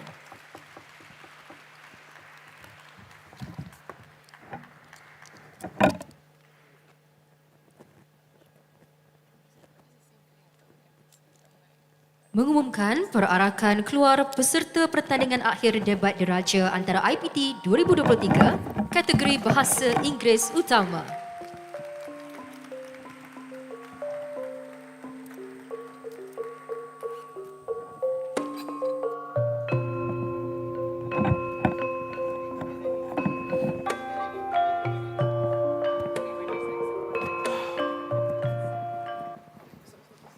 Demikianlah tadi pertandingan akhir debat diraja antara IPT 2023 kategori Bahasa Inggeris Utama di antara Universiti Malaya dan Universiti Teknologi Mara.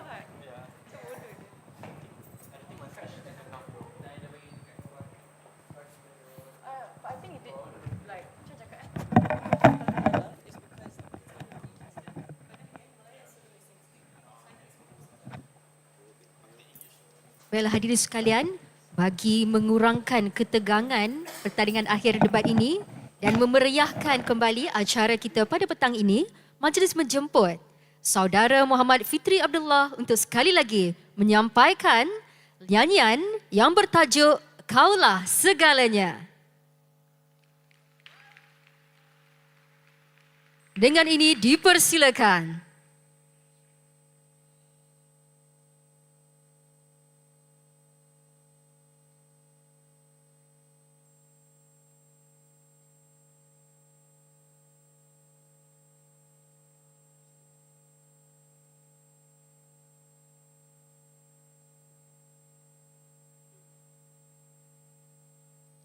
Hello, I'm back.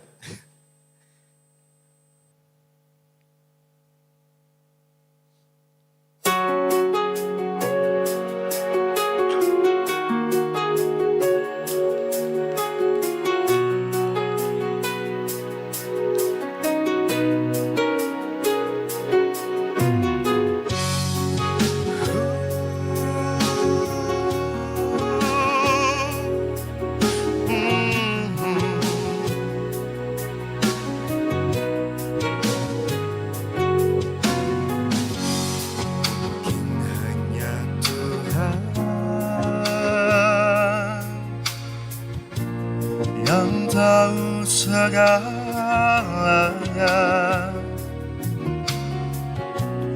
Apa yang ku inginkan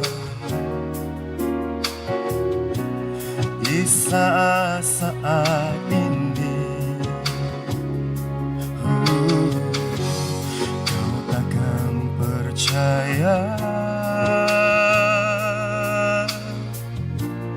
Kau selalu di hati.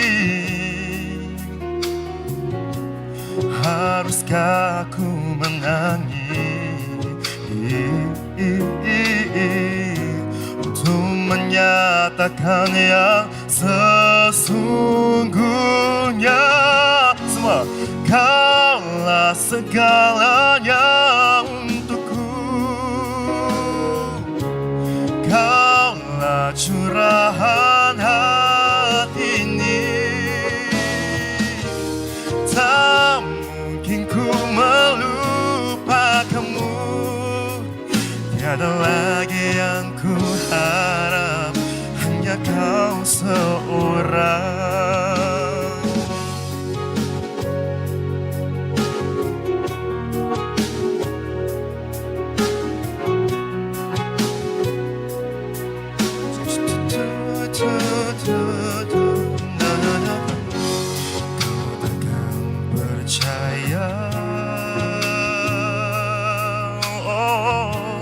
Kau selalu di hati.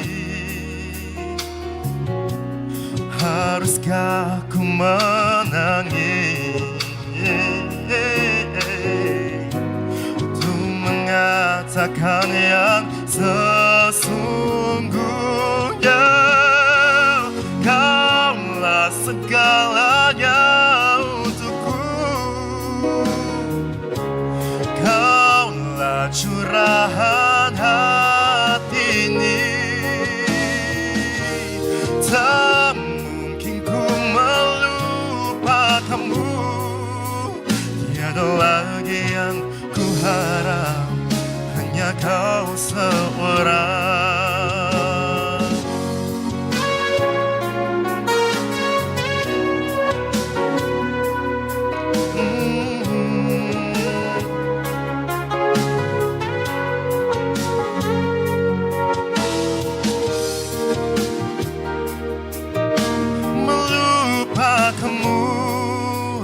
Tiada lagi yang ku harap, hanya kau seorang. Kaulah segalanya untukku. Kaulah curahan hati ini. Tak mungkin ku melupakanmu. Tiada lagi yang ku harap, hanya kau seorang.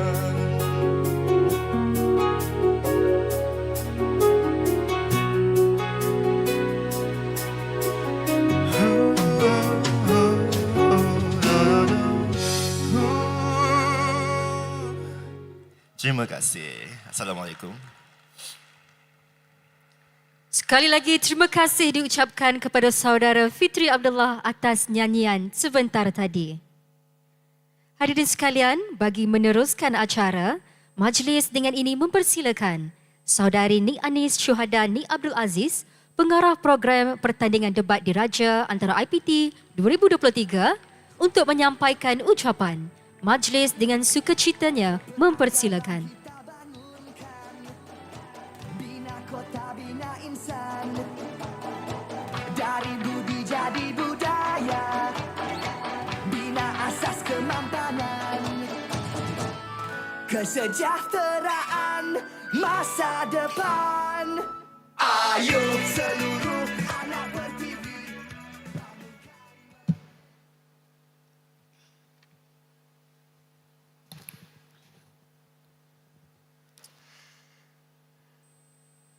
Bismillahirrahmanirrahim. Assalamualaikum warahmatullahi wabarakatuh. Selamat kasih seuntai rasa. Yang berhormat Datuk Teknologis Mustafa Sakmud, Timbalan Menteri Pendidikan Tinggi.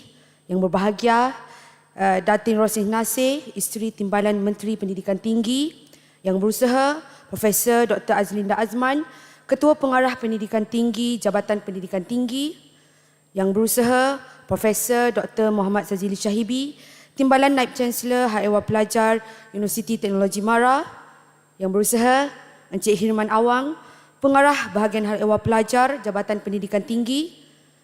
Yang berusaha, Profesor Surveyor Teknologis Dr. Haji Lokman Hakim Ismail, Pengerusi Majlis Debat Universiti Malaysia Madom.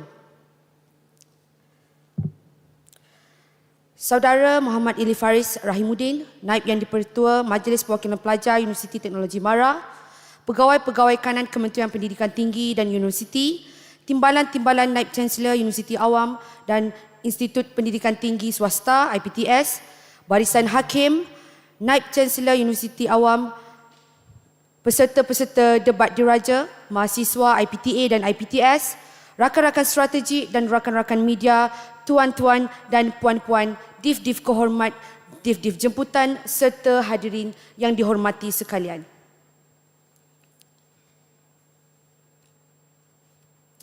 Assalamualaikum warahmatullahi wabarakatuh. Salam sejahtera dan salam Malaysia Madani.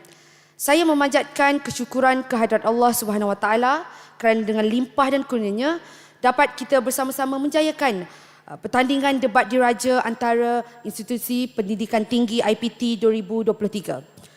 Terlebih dahulu, saya mewakili pihak penganjur amat berbesar hati mengalu-alukan kehadiran yang berhormat Datuk kerana sudi meluangkan masa ke pertandingan akhir debat kategori bahasa Inggeris pada hari ini. Setinggi-tinggi tahniah dan terima kasih juga diucapkan kepada semua yang terlibat, terutama warga Universiti Teknologi Mara, Kementerian Pendidikan Tinggi dan Majlis Debat Universiti Malaysia Madom yang telah bertungkus lumus menjayakan program ini.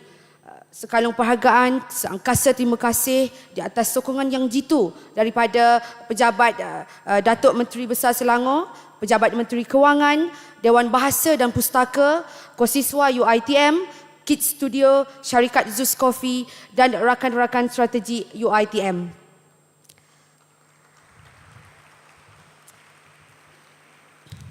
Hadirin yang saya hormati sekalian, aktiviti debat dan pengucapan awam merupakan pelantar komunikasi untuk melatih bakal pemimpin yang akan menerajui masa depan negara. Seharusnya seseorang pemimpin untuk memiliki kemahiran komunikasi yang berkesan dalam apa jua bahasa yang patut kita kuasai. Penganjuran pertandingan ini sudah pasti memberi peluang dan juga ruang kepada mahasiswa untuk mengasah kemahiran dan berkeyakinan di samping menambah pengalaman dan menyuarakan pandangan dalam situasi yang sebenar. Suka juga saya kongsikan di sini, debat diraja ini merupakan pertandingan debat antara universiti awam yang pertama diiktiraf oleh Kementerian Pendidikan Tinggi Malaysia sejak mula diperkenal pada tahun 1995. Iktirafan ini telah meletakkan pertandingan debat diraja antara IPT sebagai pertandingan yang paling berprestij kerana telah dihadiri oleh Kebawah Duli Yang Maha Mulia Seri Paduka Baginda Yang di-Pertuan Agong, Sultan ataupun Wakil keluarga diraja. Sehubungan dengan itu, kepercayaan yang diberikan kepada UiTM sendiri dengan mengendalikan pertandingan berprestij ini sangatlah kami hargai.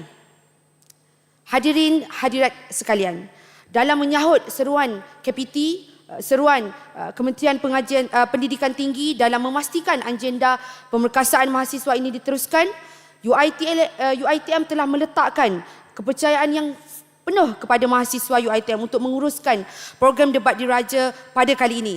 Ini adalah satu perkara yang sangat kami berbesar hati sebagai mahasiswa UiTM untuk menyambut amanah daripada KPT untuk kita buat debat diraja kali ini. Untuk makluman semua juga, program ini telah melibatkan seramai 40 orang sekretariat, 200 orang sukarelawan UiTM yang terdiri daripada pelbagai latar belakang kepimpinan yang berbeza. Penglibatan mereka ini merupakan satu pembelajaran berasaskan pengalaman yang amat bermanfaat. Saya boleh katakan 100% ini dikendalikan oleh mahasiswa UiTM dan dipantau oleh pengurusan-pengurusan UiTM dan juga daripada Jabatan Pendidikan Tinggi juga. Justeru, terima kasih diucapkan kepada semua IPT dan universiti yang telah menyertai pertandingan debat diraja pada tahun ini. Sebanyak 25 buah universiti Malaysia dengan 31 pasukan bagi kategori Bahasa Melayu, 28 pasukan kategori Bahasa Inggeris dan juga 16 pasukan bagi kategori Bahasa Arab. Ini adalah perkara yang besar kerana 14 tahun, 2007 kali terakhir kita buat.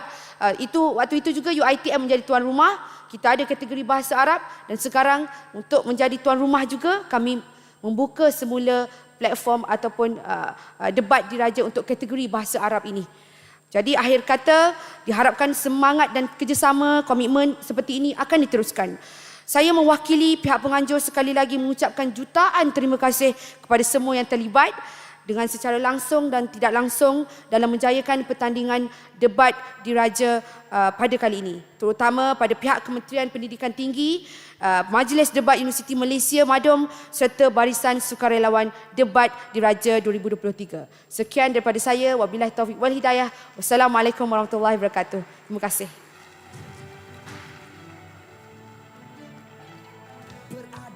Majlis merakamkan ribuan terima kasih kepada saudari Nik Anis Syuhada Nik Abdul Aziz atas ucapan beliau sebentar tadi.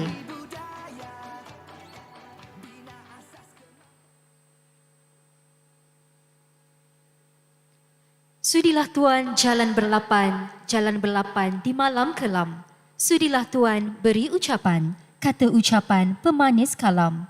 Hadirin hadirat yang dihormati, bagi meneruskan atur cara majlis, dengan segala hormatnya, Majlis mempersilakan Yang Berhormat Datuk Teknologis Mustafa Sakmud, Timbalan Menteri Pendidikan Tinggi untuk menyampaikan ucapan. Majlis dengan penuh hormat dan takzimnya mempersilakan.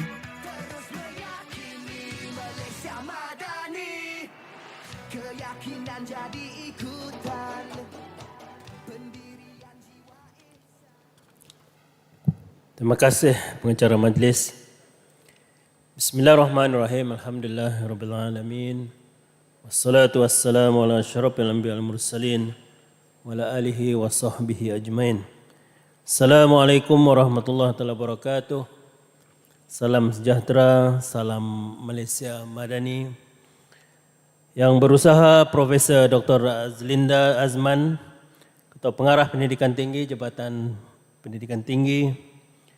Yang berusaha Profesor Dr. Muhammad Sazili bin Syahibi, Timbalan Naib Chancellor Hal Ehwal Pelajar, Universiti Teknologi Mara. Yang berusaha Encik Hirman bin Awang, Pengarah Bahagian Hal Ehwal Pelajar, Jabatan Pendidikan Tinggi. Yang berusaha Profesor Surveyor Teknologis Dr. Haji Lokman Hakim bin Ismail, Pengerusi Majlis Debat Universiti Malaysia Madum. Saudari Nik Anis Syuhada Nik Abdul Aziz, Pengarah Program Debat Diraja Antara IPT tahun 2023.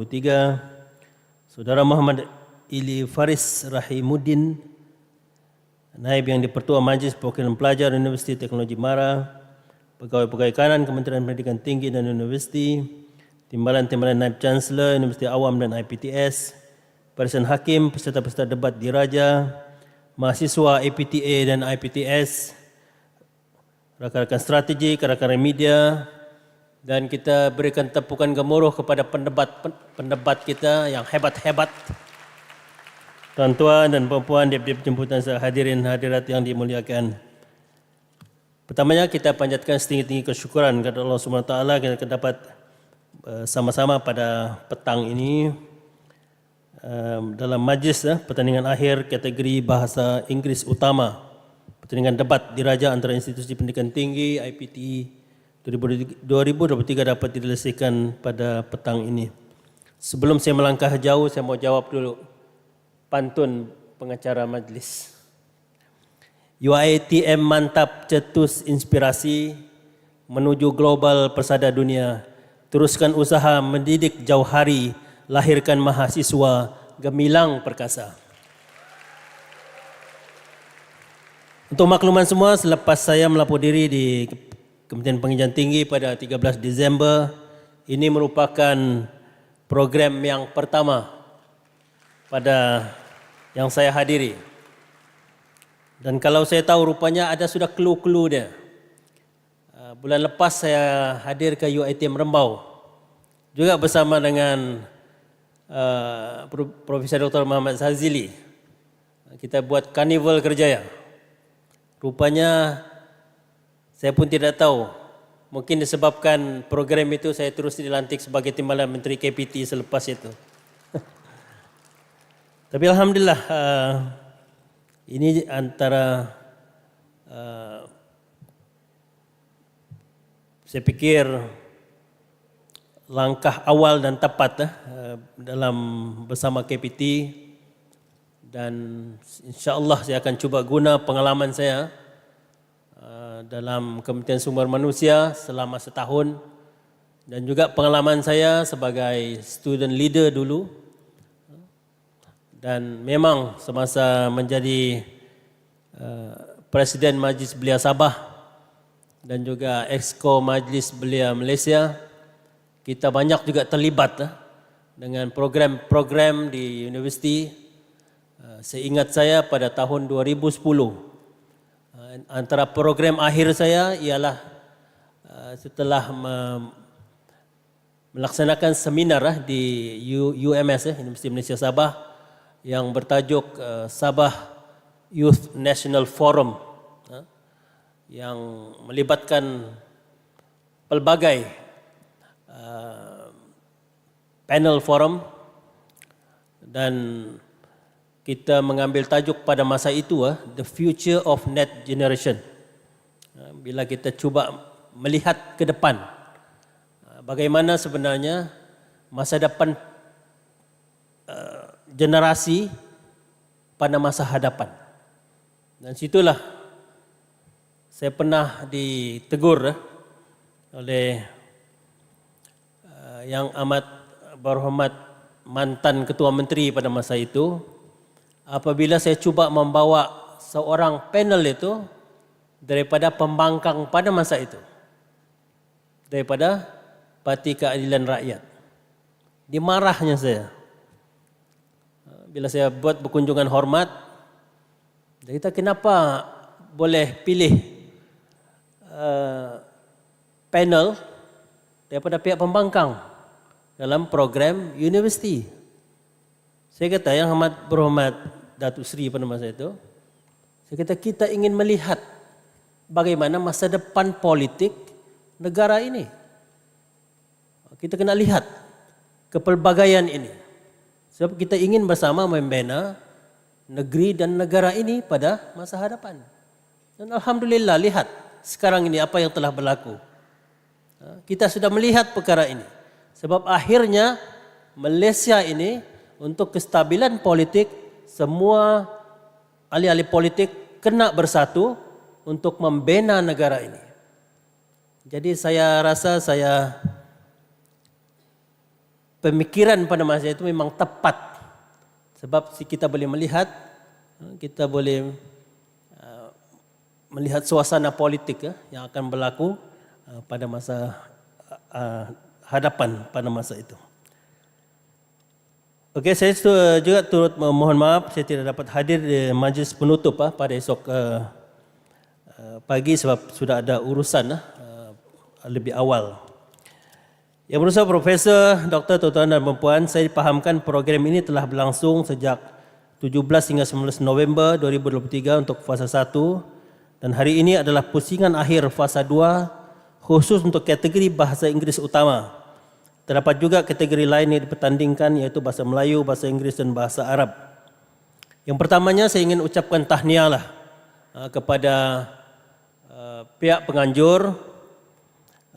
Yang pertamanya sebab paling ramai penyertaan pada tahun ini. Okey. Yang kedua, telah mengembalikan bahasa Arab yang sudah sedia sekian lama tidak dipertandingkan. Dan yang ketiga yang saya pikir tahniahlah kepada Ketua Pengarah Pendidikan Tinggi dan juga penganjur daripada UiTM ini, sebab telah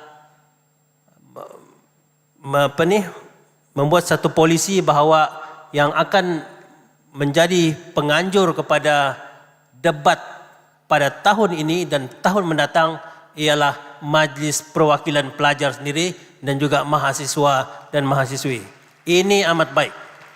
Saya sebagai Timbalan Menteri KPT amat mengalu-alukan, dan saya juga telah bersama pada Karnival Kerjaya di UiTM Rembau itu. Saya pun sudah lihat bagaimana Karnival Kerjaya yang selalunya diadakan oleh agensi di bawah Kementerian Sumber Manusia iaitu Perkeso, selama ini dibuat oleh pegawai-pegawai Perkeso, tapi pada kali itu diswastakan, diberikan peranan kepada Majlis Perwakilan Pelajar, dan saya fikir ini penting. Dan saya sudah bercakap dengan Datuk Seri Muhammad Azman, Ketua Eksekutif Perkeso, supaya business model ini, kerangka ini perlu diteruskan. Kita mahu supaya memperkasa mahasiswa dan kita mahu supaya mereka juga turut terlibat. Apalagi debat DIRAJA ini, dan juga kita mahu juga mereka mendekatkan diri dengan agensi-agensi kerajaan, insya-Allah. Di kesempatan ini saya ingin mengucapkan tahniah dan syabas kepada pihak UiTM dan Jabatan Pendidikan Tinggi atas kejayaan dalam penganjuran. Gelanggang debat merupakan satu daripada kaedah terbaik untuk memperkasa kemahiran pengucapan awam. Ia menguji kemahiran berfikiran cekap dan kritis. Keampuhan daya fikir yang kritikal akan membantu para pendebat untuk berhujah dan menyusun idea bidasan yang berkesan. Malah kemahiran pengucapan awam sebegini adalah fundamental dalam mengasuh kualiti kepimpinan seorang individu, khususnya dalam kalangan para mahasiswa. Dan seperti yang kita lihat tadi, kalau inilah kualiti pendebat kita dan akhirnya menjadi ahli-ahli politik kita pada masa depan, saya pikir Dewan Parlimen dan Dewan Negara akan lebih meriah selepas ini. Hebat, hebat. Yang penting kualitinya tu, kualiti bercakap dan kualiti fakta itu. Itu yang hebat itu. Salut kepada pendebat-pendebat kita. Saya fikir selepas ini boleh lagi lah saya kalau boleh saya boleh mau hadir juga besok ni, mau melihat besok tapi apakan daya. Tapi alhamdulillah saya lihat ini satu perkembangan yang baik dan kita perlu gilap lagi seramai mungkin pendapat-pendapat kita supaya kita boleh lahirkan pemimpin pelapis untuk negara ini. Arena debat yang sinonim sebagai pelantar yang mengasah daya fikir pendebat untuk memahami naratif pelbagai isu, dan topik debat yang dikupas dari pelbagai bidang. Dan topik yang dipilih kali yang tadi itu bukan mudah, bukan mudah sebenarnya. Dalam kita sebagai dalam negara kita yang punya polisi yang tegas, kita punya polisi yang tegas untuk menentang kezaliman Zionis Israel ini. Itu satu yang kita kena faham, itu polisi negara kita. Kita tidak akan berkompromi dengan isu kemanusiaan ini. Itu tidak paham. Tapi ialah untuk tajuk kupasan untuk perdebatan mungkin kita boleh ambil kira.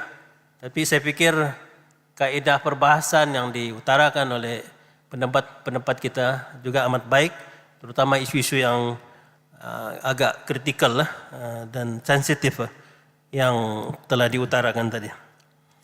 Dalam konteks pendidikan tinggi, debat mengajar dan membimbing mahasiswa tentang selok-belok dalam mentadbir sesuatu isu secara konsensus dengan meletakkan keutamaan kepada kesejahteraan umum. Dengan itu, mahasiswa dilatih untuk adaptasi kepada horizon pemikiran yang lebih luas dan matang. Inilah yang mahu kita terapkan kepada bakal graduan IPT, kemahiran komunikasi yang jitu dalam melontarkan pandangan dengan bersandar kepada keseimbangan ilmu dan akhlak. Walaupun dalam pertandingan debat terdapat unsur saling menegakkan hujah antara pasukan, namun itulah lumrah perihal debat yang pada hakikatnya menghasilkan pertukaran pendapat secara sihat dan matang. Yang berusaha Profesor, Doktor, tuan-tuan dan puan-puan, saya memohon pertandingan umpama pertandingan ini yang telah diadakan 2 dekad telah melahirkan ramai pemimpin yang berkualiti. Malah beberapa menteri dan pemimpin tinggi penjawat awam hari ini lahir dari medan pengucapan awam sebegini. Saya selaku Timbalan Menteri Pendidikan Tinggi yang baru mengharapkan gelanggang debat ini dapat menjadi wadah dalam melahirkan mahasiswa yang holistik dan matang pemikiran serta saksiahnya. Mahasiswa adalah generasi pewaris yang kita harapkan supaya mampu berperanan sebagai penimbal serta suara yang menepis ideologi yang tidak selari dengan norma masyarakat yang berbilang kaum dan agama di negara ini. Justru Kementerian Pendidikan Tinggi akan sentiasa komited menyokong segala usaha bersama-sama dengan IPT dalam membentuk generasi pewaris legasi Malaysia bersatu padu dan harmoni selaras dengan hasrat Malaysia Madani. Yang berusaha Profesor, Doktor, tuan-tuan dan puan, saya ingin mengambil kesempatan ini untuk mengucapkan tahniah kepada semua peserta yang telah mengambil peluang dan berjaya membuktikan kecemerlangan diri. Saya bagi pihak kementerian secara pribadi akan terus menyokong dan memperjuangkan pembangunan pendidikan dan perkembangan generasi muda negara ini. Dan saya akan terus berusaha untuk memastikan bahawa setiap anak muda negara ini mendapat peluang yang sama untuk mencapai kecemerlangan tanpa mengira latar belakang keadaan ekonomi. Okey, yang kita lahirkan ialah mungkin ini antara pendapat mungkin bilangannya kecil. Tetapi saya minta supaya usaha juga diteruskan untuk melahirkan mahasiswa yang boleh berkomunikasi dengan efektif ini. Ramai mahasiswa kita berada di seluruh negara. Debat ini wadah untuk melahirkan pemimpin yang ini mungkin agak keterampilannya agak baik. Tetapi bagaimana dengan yang lain-lain itu? Dan saya fikir melalui pengalaman saya sendiri, saya hanya dapat bercakap di depan ini tahun 2 saja. Tahun 2. Selama itu memang saya pun tidak dapat bercakap di halayak ramai seperti ini. Tidak dapat. Apa yang telah berlaku? Ini yang saya juga ceritakan kepada belia-belia pada masa itu. Saya hanya ditransform. Kalau siapa yang ingat Dr. Badrul Amin, mantan pensyarah UIA. Dia hanya transform saya 3 hari saja. Masa itu kami telah mengadakan dipanggil winter camp di Wales. Yang melibatkan 500 pelajar. Dan saya di antaranya. Dan kebetulan pula Dr. Badrul Amin ini adalah cikgu saya dulu semasa sekolah berasrama penuh. Sabah. Apabila dia nampak bahawa saya juga salah seorang peserta, dia tarik saya, duduk di tepi dia. Hari pertama apa dia buat? Ada satu ceramah oleh seorang tokoh pada masa itu. Jadi apa yang dia buat oleh Ustaz Badrul, dia tulis nota. Dia bagi dengan saya. Tanya soalan ini, dia kata. Soalan pun saya tidak tahu apa makna dia. Dia kata, apa ni Ustaz? Dia kata, tanya saja. Bila saya tanya dengan bergegar-gegar, bertanya. Tanyanya. Itu yang pertama. Yang kedua, saya diminta lead satu kumpulan. 10 orang. 9 orang pelajar perempuan, wanita. Saya seorang saja pelajar lelaki. Jadi siapa ketua? Terpaksalah saya jadi ketua mengetahui 9 orang pelajar perempuan pada masa itu. Dan lepas itu hari ketiga memang selalunya kita biasa kena buat bengkel, kena buat pembentangan. Jadi siapa yang kena bentang, ketua juga kena bentang. Jadi hari ketiga itu, saya duduk di sinilah begini, di satu dewan dengan 500 pelajar. Dan sebelum saya memulakan ucapan, saya minta lagi semua berdiri untuk supaya tidak mengantuk semasa saya berucap, dan saya berucap yang paling akhir. Tapi alhamdulillah pada masa itu, selepas yang ketiga hari itu, saya pun tidak tahu dari mana kekuatan itu, saya boleh bercakap di depan 500 orang dan saya tidak pernah berhenti bercakap sehingga ke saat ini di depan orang. Apa mesej yang saya mau sampaikan? Mesej yang saya mau sampaikan bahawa ialah kita melahirkan pendebat-pendebat. Tetapi yang lain yang ada di sini nih, saya fikir kita mampu melatih mereka, dan saya minta supaya mahasiswa ini dia kena ada komunikasi skill yang baik. Sebab ini penting. Ini penting. Sebab bila kita keluar melangkah ke dunia sebenar nanti, kita kena bercakap. Kita kena convince. Sama ada kawan-kawan kita ataupun rakan sekerja kita ataupun klien kita ataupun kontraktor kita. Ini penting. Jadi saya amat yakin, saya amat yakin semua mahasiswa di mana saja, kalau boleh saya boleh latih sendiri, saya boleh ajar mana-mana mahasiswa yang rasa tidak berani ke depan ini, kita boleh latih mereka. Walaupun mungkin tidak boleh 3 hari, tapi saya fikir mereka punya potensi. Yang penting kita gilap. Kita kena gilap supaya mereka juga mampu berucap, bercakap, berinteraksi dengan baik di hadapan. Ini saya amat yakin. Sebab saya melaluinya. I'm the living example. Saya adalah trend leader, not a born leader. I'm a trend leader. Jadi kita boleh trend semua. Yang tadi memang hebat, memang some up. Saya fikir bila saya nampak some are born leader. Tapi ada satu lagi karakteristik kita boleh trend leader kita. Kita boleh lahirkan leader-leader kita.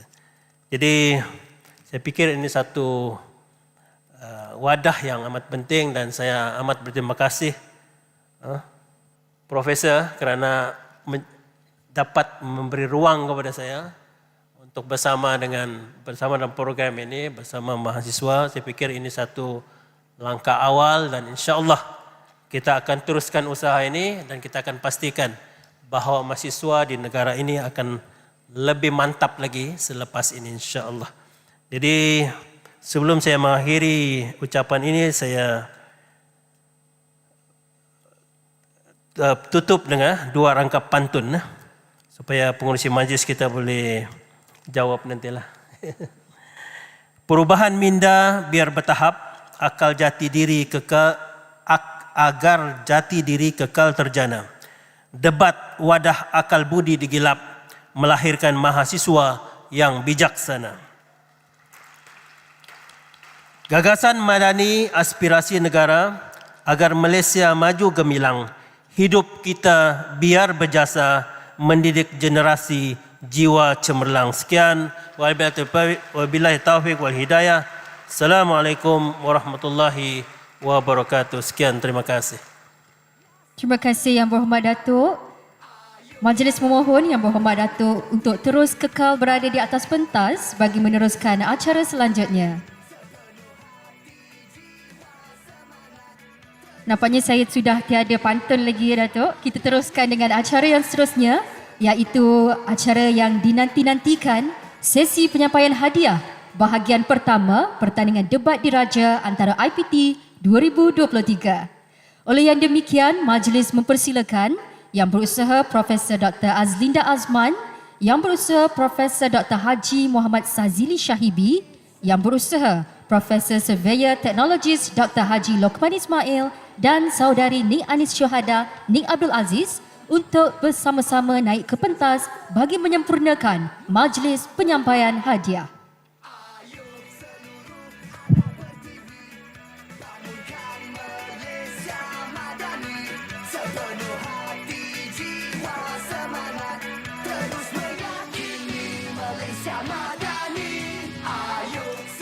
Baiklah hadirin sekalian, majlis dimulai dengan penyampaian cenderahati kepada Ketua Hakim Pertandingan Akhir Debat Diraja antara IPT 2023. Dengan ini majlis mempersilakan Ketua Hakim kategori Bahasa Inggeris Muda, Cik Tasmia Toyib Lorin untuk naik ke pentas.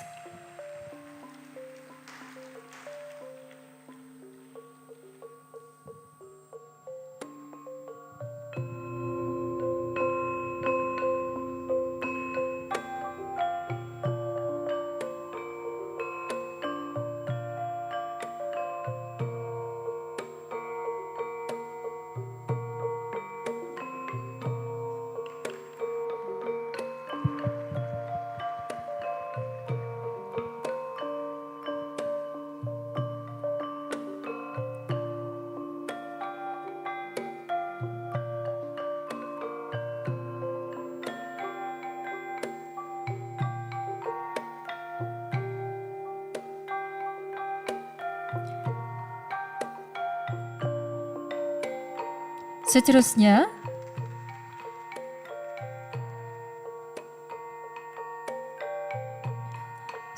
dipersilakan Puan Mizan Muhammad, Ketua Hakim kategori Bahasa Melayu Muda.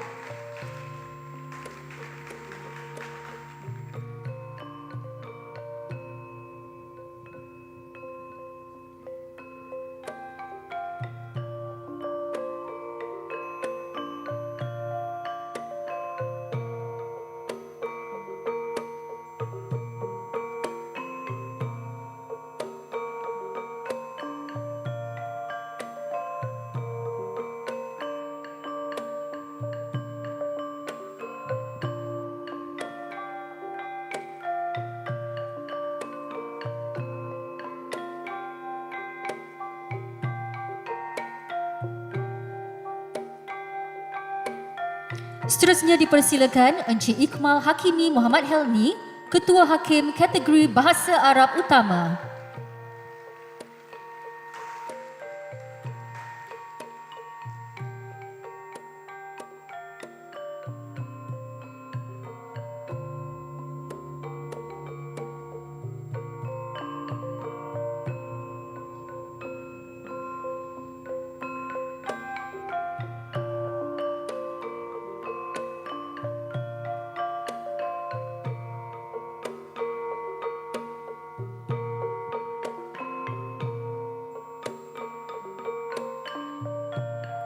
Dan yang terakhir sekali, dipersilakan Ketua Hakim kategori Bahasa Inggeris Utama, Encik Wesley Wong Ray Fong.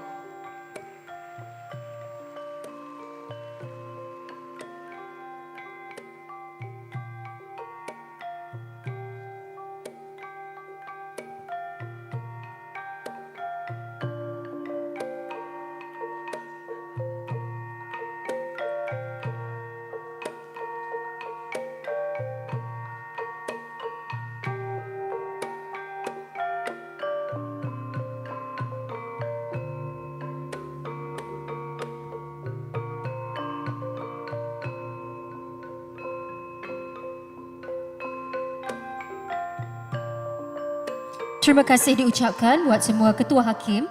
Majlis diteruskan lagi dengan penyampaian anugerah bagi pendebat terbaik keseluruhan Pertandingan Debat Diraja antara IPT 2023. Pemenang akan membawa pulang piala individu serta wang tunai berjumlah RM500. Jadi kita terus ke kategori Bahasa Inggeris Muda. Anugerah pendebat terbaik keseluruhan dianugerahkan kepada Wesley Pu Chen Siong dari Universiti Malaya.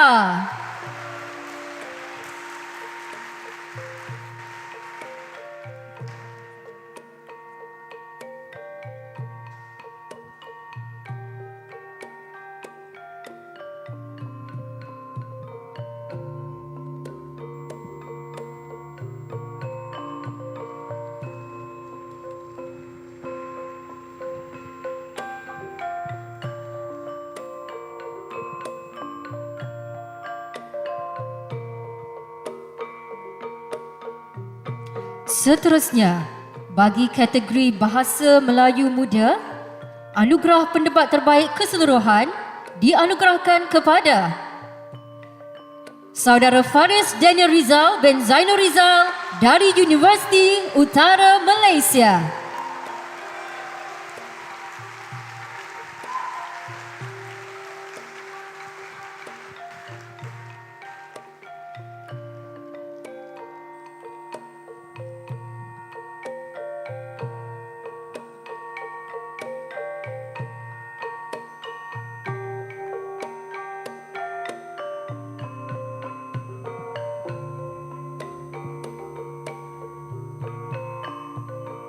Tahniah diucapkan kepada Saudara Faris Daniel Rizal dari Universiti Utara Malaysia.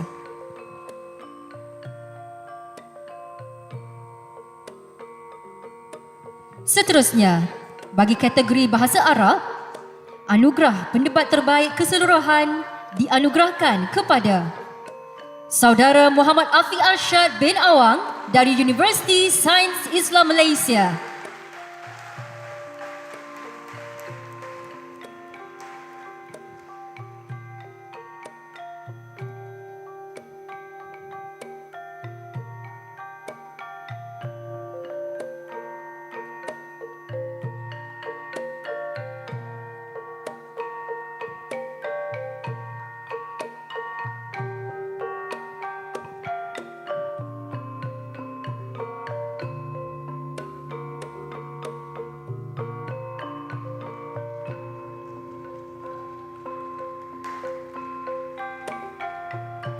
Tahniah diucapkan kepada Saudara Afiq Arshad daripada Universiti Sains Islam Malaysia.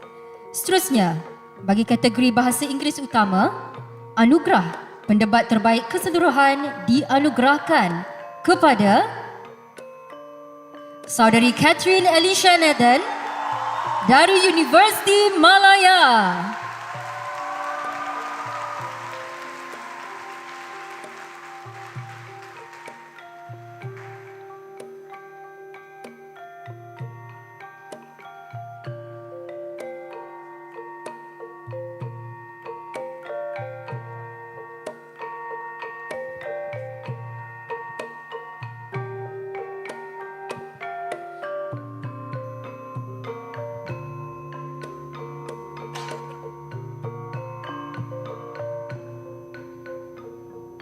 Tahniah diucapkan kepada Saudari Catherine daripada Universiti Malaya.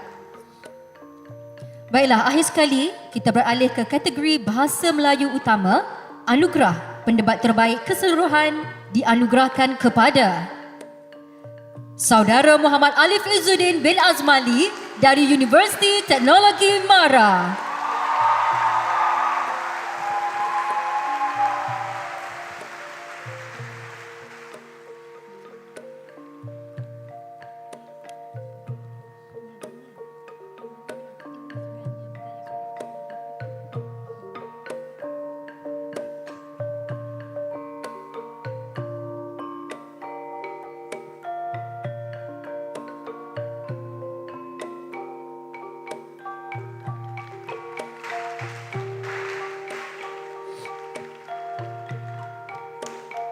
Tahniah sekali lagi diucapkan kepada semua pendebat terbaik. Dan kini kita beralih kepada penyampaian hadiah kepada pasukan yang berjaya ke peringkat separuh akhir Pertandingan Debat Diraja antara IPT 2023. Kategori Bahasa Inggeris Muda, pemenang akan membawa pulang piala individu serta wang tunai berjumlah RM1,000 Malaysia. Dipersilakan Universiti Islam Antarabangsa Malaysia bagi menerima hadiah. Dipersilakan.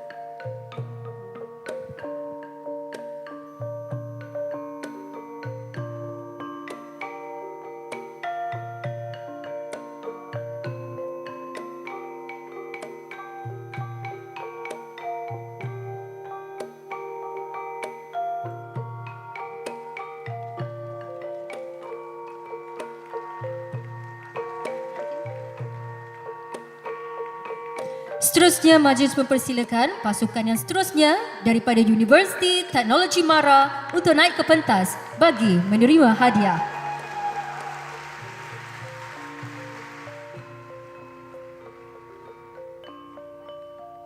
Dijemput wakil bagi kategori Bahasa Inggeris Muda untuk naik ke pentas bagi menerima hadiah ini.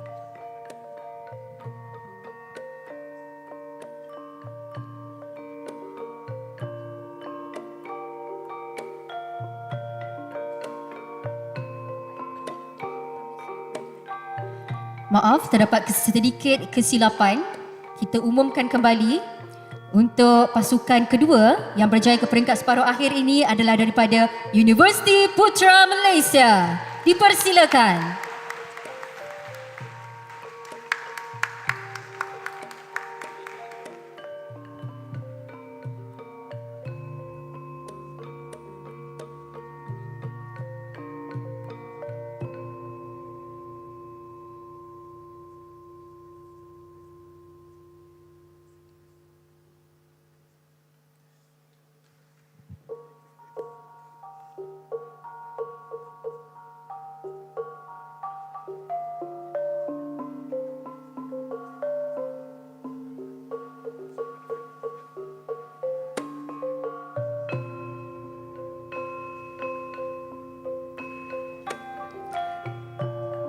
Tahniah sekali lagi diucapkan kepada pasukan daripada Universiti Putra Malaysia. Kita teruskan dengan penyampaian hadiah kepada pasukan yang berjaya ke peringkat separuh akhir pertandingan debat diraja antara IPT 2023 kategori Bahasa Melayu Muda. Dengan ini dijemput Universiti Malaya untuk menerima hadiah. Dipersilakan.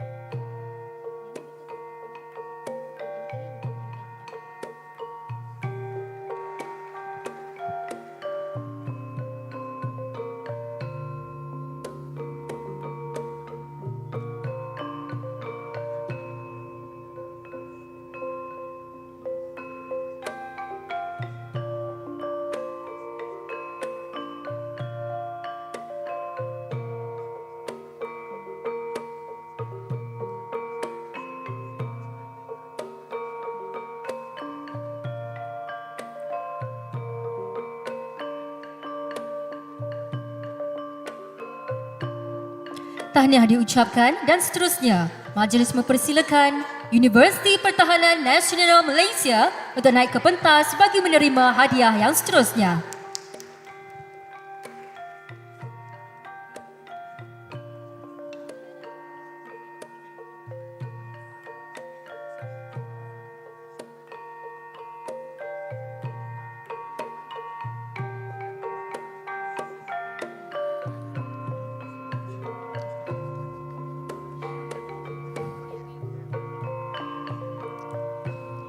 Nampaknya sekali lagi satu lagi kesilapan. Tak mengapa. Kita teruskan dengan menjemput penerima daripada pasukan Universiti Islam Antarabangsa Malaysia. Dipersilakan.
Baik, seterusnya.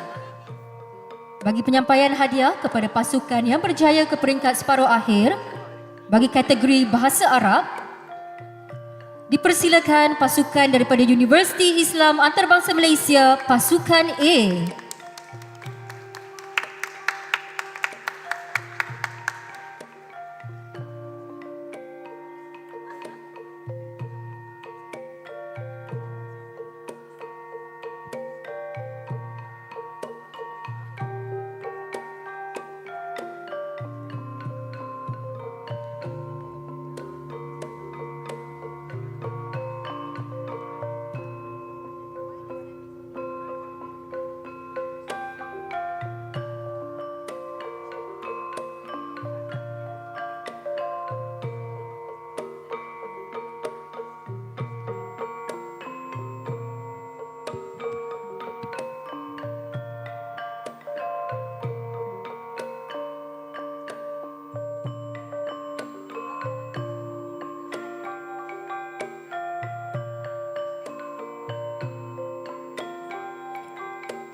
Tahniah diucapkan dan seterusnya dipersilakan pasukan daripada Universiti Teknologi Mara, pasukan A untuk naik ke pentas bagi menerima hadiah. Dipersilakan.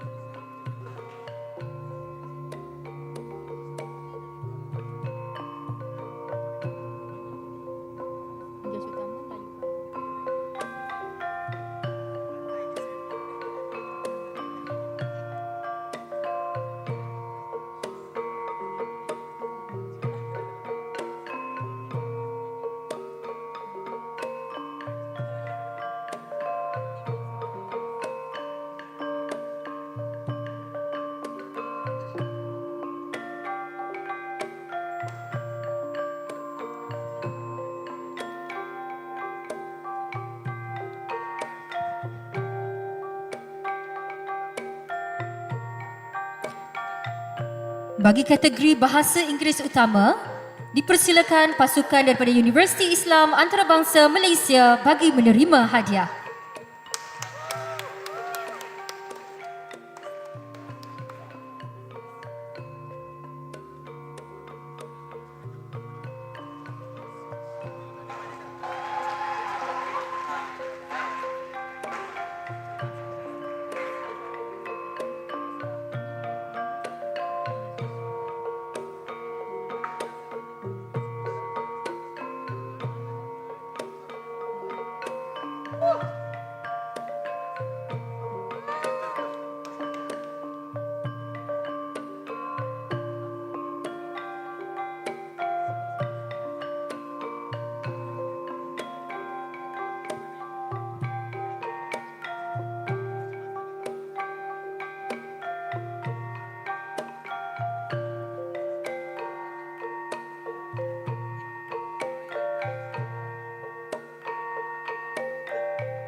Seterusnya dipersilakan pasukan daripada Universiti Malaysia Sarawak.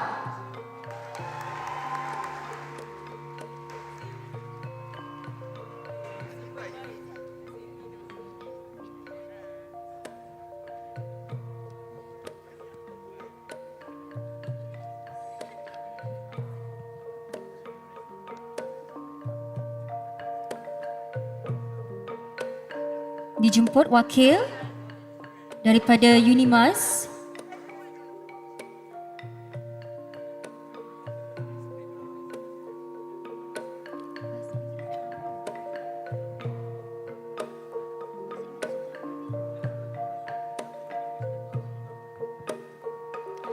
Sekali lagi bagi kategori Bahasa Inggeris Utama, pasukan yang berjaya ke peringkat separuh akhir dijemput Universiti Teknologi Malaysia.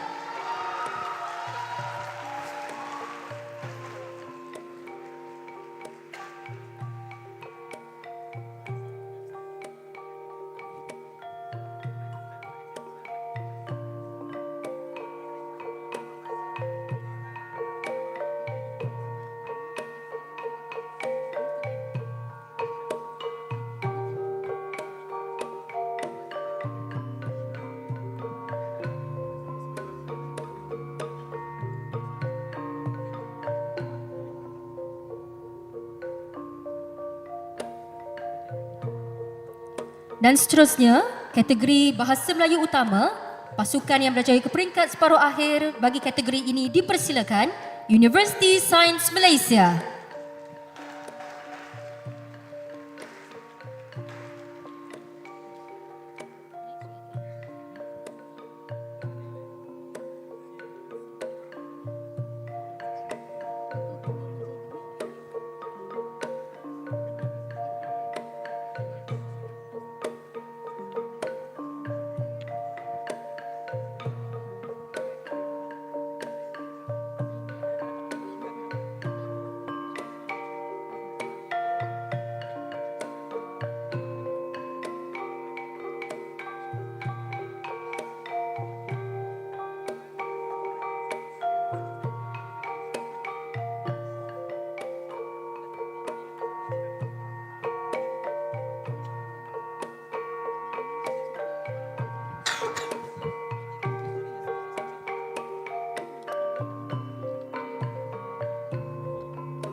Belah tahniah diucapkan kepada semua yang berjaya mara ke separuh akhir bagi kategori debat ini.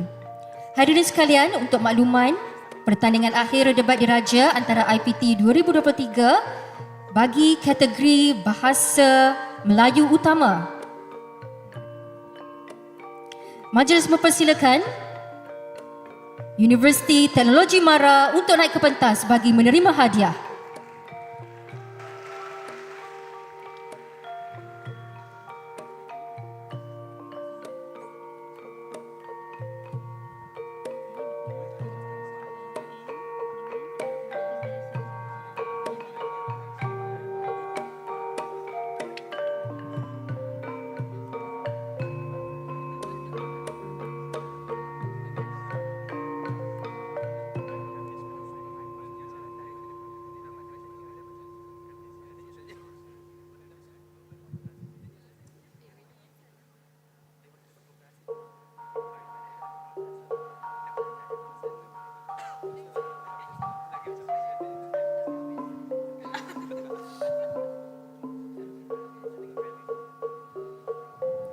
Sekali lagi tahniah diucapkan kepada semua para pemenang dan juga yang telah mara ke semi-final bagi pertandingan akhir debat ini.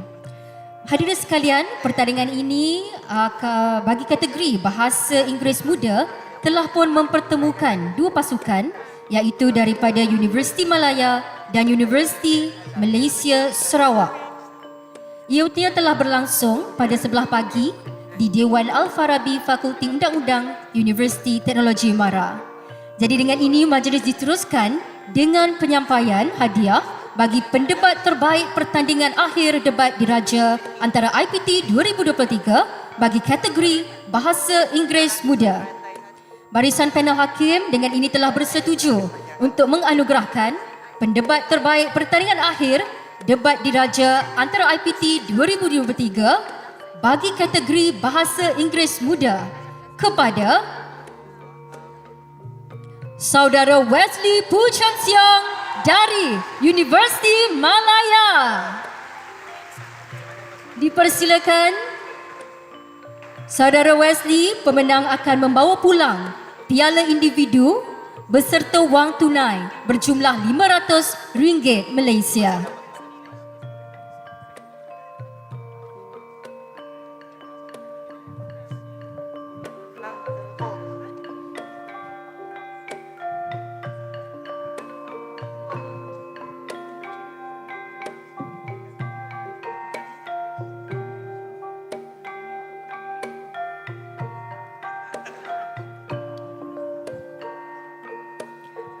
Baiklah hadirin sekalian, kini masa yang ditunggu-tunggu.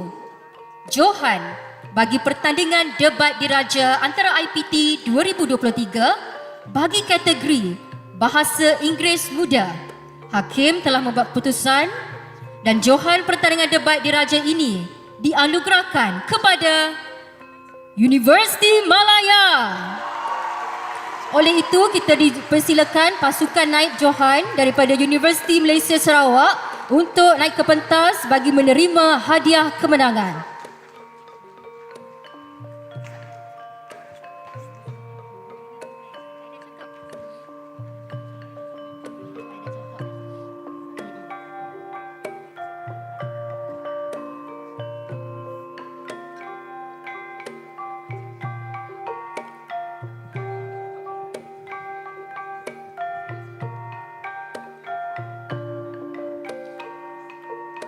Baik, dijemput Naib Johan terlebih dahulu untuk mengambil trofi dan juga mock-up check yang disediakan.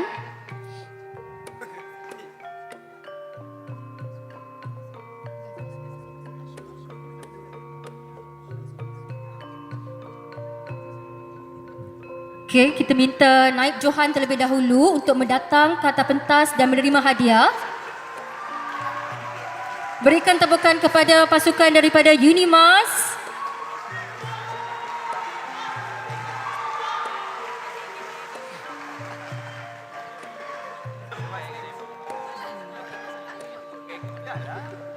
Dari pemenang membawa pulang piala iringan, piala individu beserta wang tunai sebanyak RM2,000 Malaysia.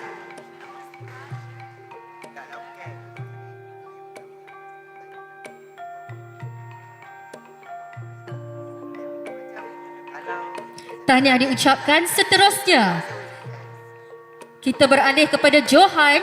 Dipersilakan pasukan daripada Universiti Malaya untuk menerima piala iringan, piala individu beserta wang tunai sebanyak RM4,000.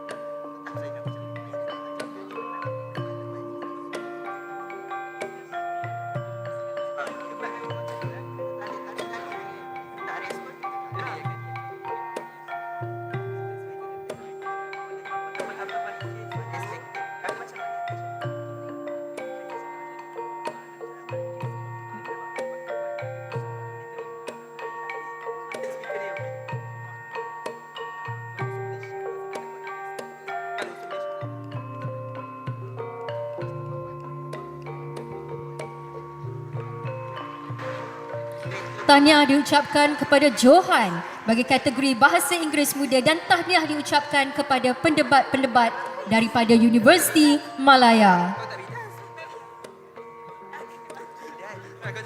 Hadirin sekalian, untuk makluman, pertandingan akhir debat diraja antara IPT 2023 kategori Bahasa Melayu Muda telah mempertemukan Universiti Kebangsaan Malaysia UKM dan Universiti Pertahanan Nasional Malaysia UPNM dan telah berlangsung pada sebelah pagi tadi di Anjung Seri Budiman Universiti Teknologi Mara. Oleh itu, barisan panel hakim telah pun bersetuju untuk menganugerahkan pendebat terbaik bagi pertandingan akhir debat diraja antara IPT 2023 kategori Bahasa Melayu Muda jatuh kepada Saudara Muhammad Adli Ikhwan bin Azli daripada Universiti Kebangsaan Malaysia UKM.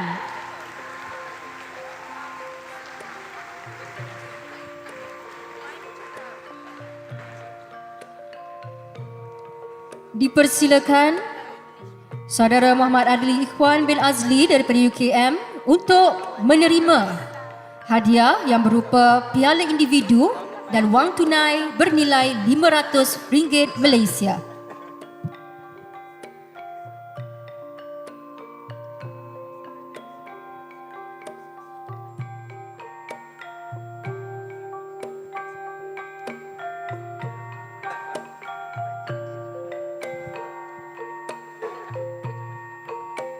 Tahniah diucapkan kepada pendebat terbaik bagi kategori Bahasa Melayu Muda.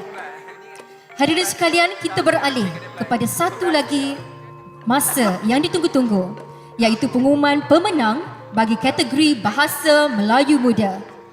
Dengan ini kita akan umumkan Johan dan Naib Johan dan dijemput Naib Johan terlebih dahulu untuk menerima hadiah di atas pentas. Baiklah, Johan bagi pertandingan debat diraja antara IPT 2023 bagi kategori Melayu Muda. Hakim dengan ini telah membuat keputusan dengan keputusan juri sebulat suara. Johan dianugerahkan kepada Universiti Kebangsaan Malaysia UKM. Sejurus itu dipersilakan daripada Universiti Pertahanan Nasional Malaysia, UPNM, selaku naib Johan untuk naik ke pentas bagi menerima hadiah kemenangan. Tahniah diucapkan kepada kedua-dua pasukan. Tahniah diucapkan kepada UPNM selaku naib Johan, dan pemenang akan membawa pulang piala iringan, piala individu beserta wang tunai sebanyak RM2,000 Malaysia.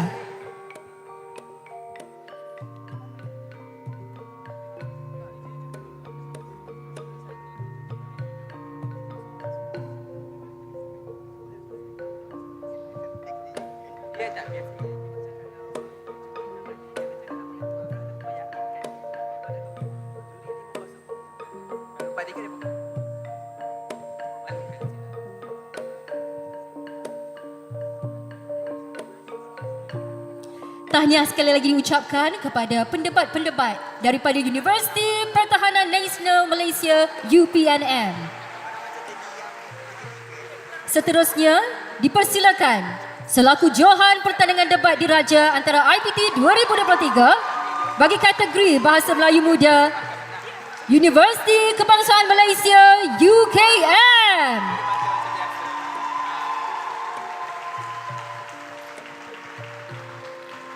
Para pemenang akan membawa pulang piala pusingan, piala iringan, piala individu beserta wang tunai sebanyak RM4,000 Malaysia.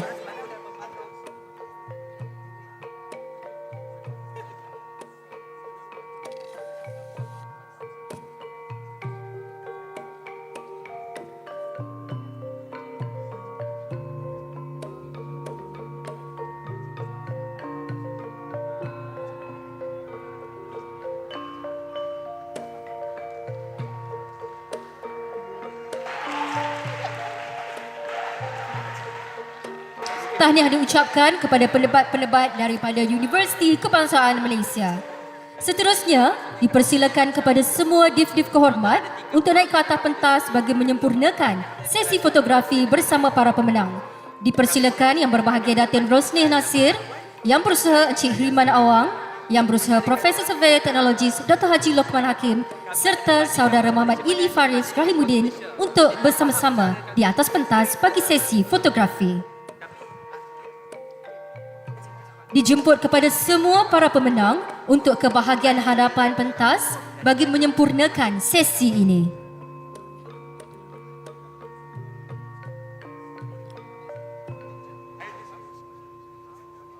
Sekali lagi kita ucapkan tahniah kepada semua para pemenang.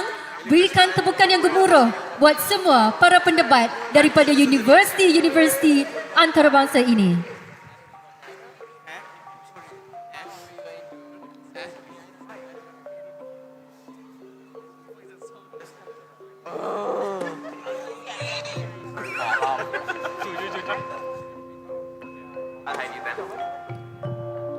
Okey, mungkin ada yang boleh duduk di bahagian hadapan supaya dapat memenuhi ruang untuk masuk di dalam gambar.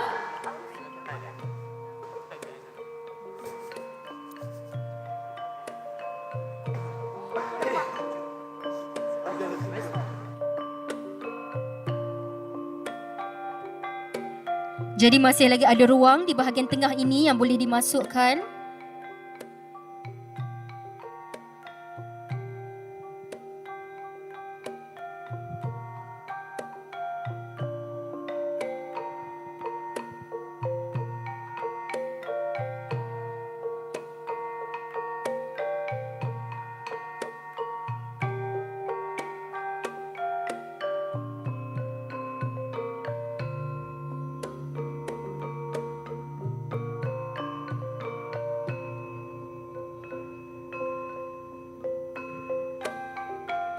Kita berikan sedikit masa untuk sesi fotografi ini bagi sebagai tanda kenang-kenangan buat semua para peserta.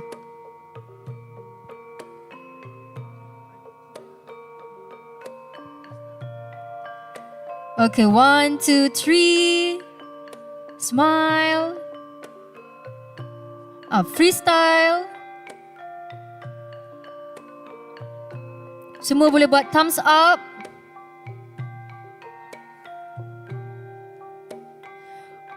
Baiklah, terima kasih kepada para pemenang atas pencapaian yang telah dikecapi.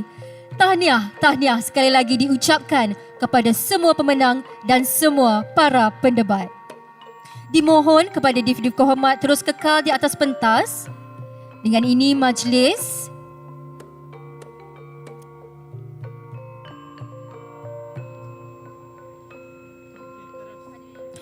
hadirin yang dihormati, majlis dengan segala hormatnya mempersilakan Yang Berusaha Profesor Dr. Haji Muhammad Sazili Syahibi, Timbalan Naib Chancellor Hal Ehwal Pelajar Universiti Teknologi Mara untuk menyampaikan cenderamata kepada Yang Berhormat Datuk Teknologis Mustafa Sakmud, Timbalan Menteri Pendidikan Tinggi.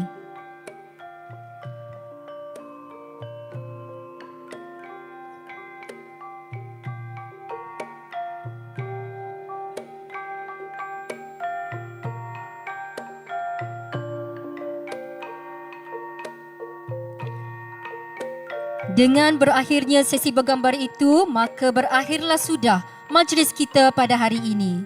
Akhir kata, pihak majlis merakamkan setinggi-tinggi penghargaan dan ucapan terima kasih kepada semua yang terlibat. Majlis dengan ini mengumumkan pergerakan keluar bagi Yang Berhormat Datuk Teknologis Mustafa Sakmud, Timbalan Menteri Pendidikan Tinggi serta div-div kehormat untuk keluar Dewan.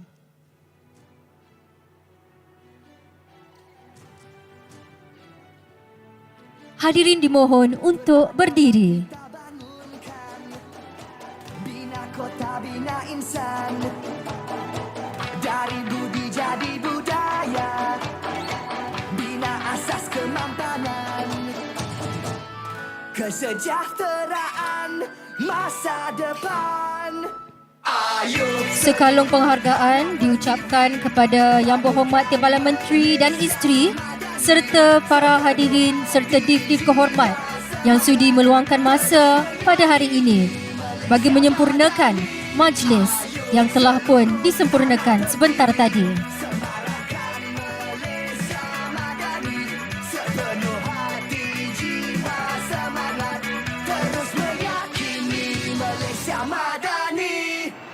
Keyakinan jadi ikutan, pendirian jiwa ihsan, nilai hormat keras diminda, daya cipta luar biasa, kesejahteraan masa depan.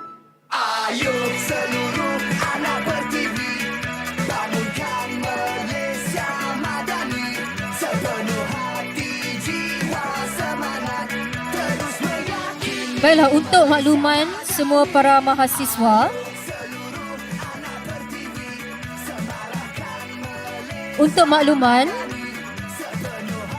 semua para mahasiswa, bagi mendapatkan merit college anda, diminta untuk imbas kod QR yang dipaparkan di skrin hadapan. Ulang suara, untuk makluman semua para mahasiswa, bagi mendapatkan merit college, anda diminta untuk imbas kod QR yang dipaparkan di skrin hadapan ini.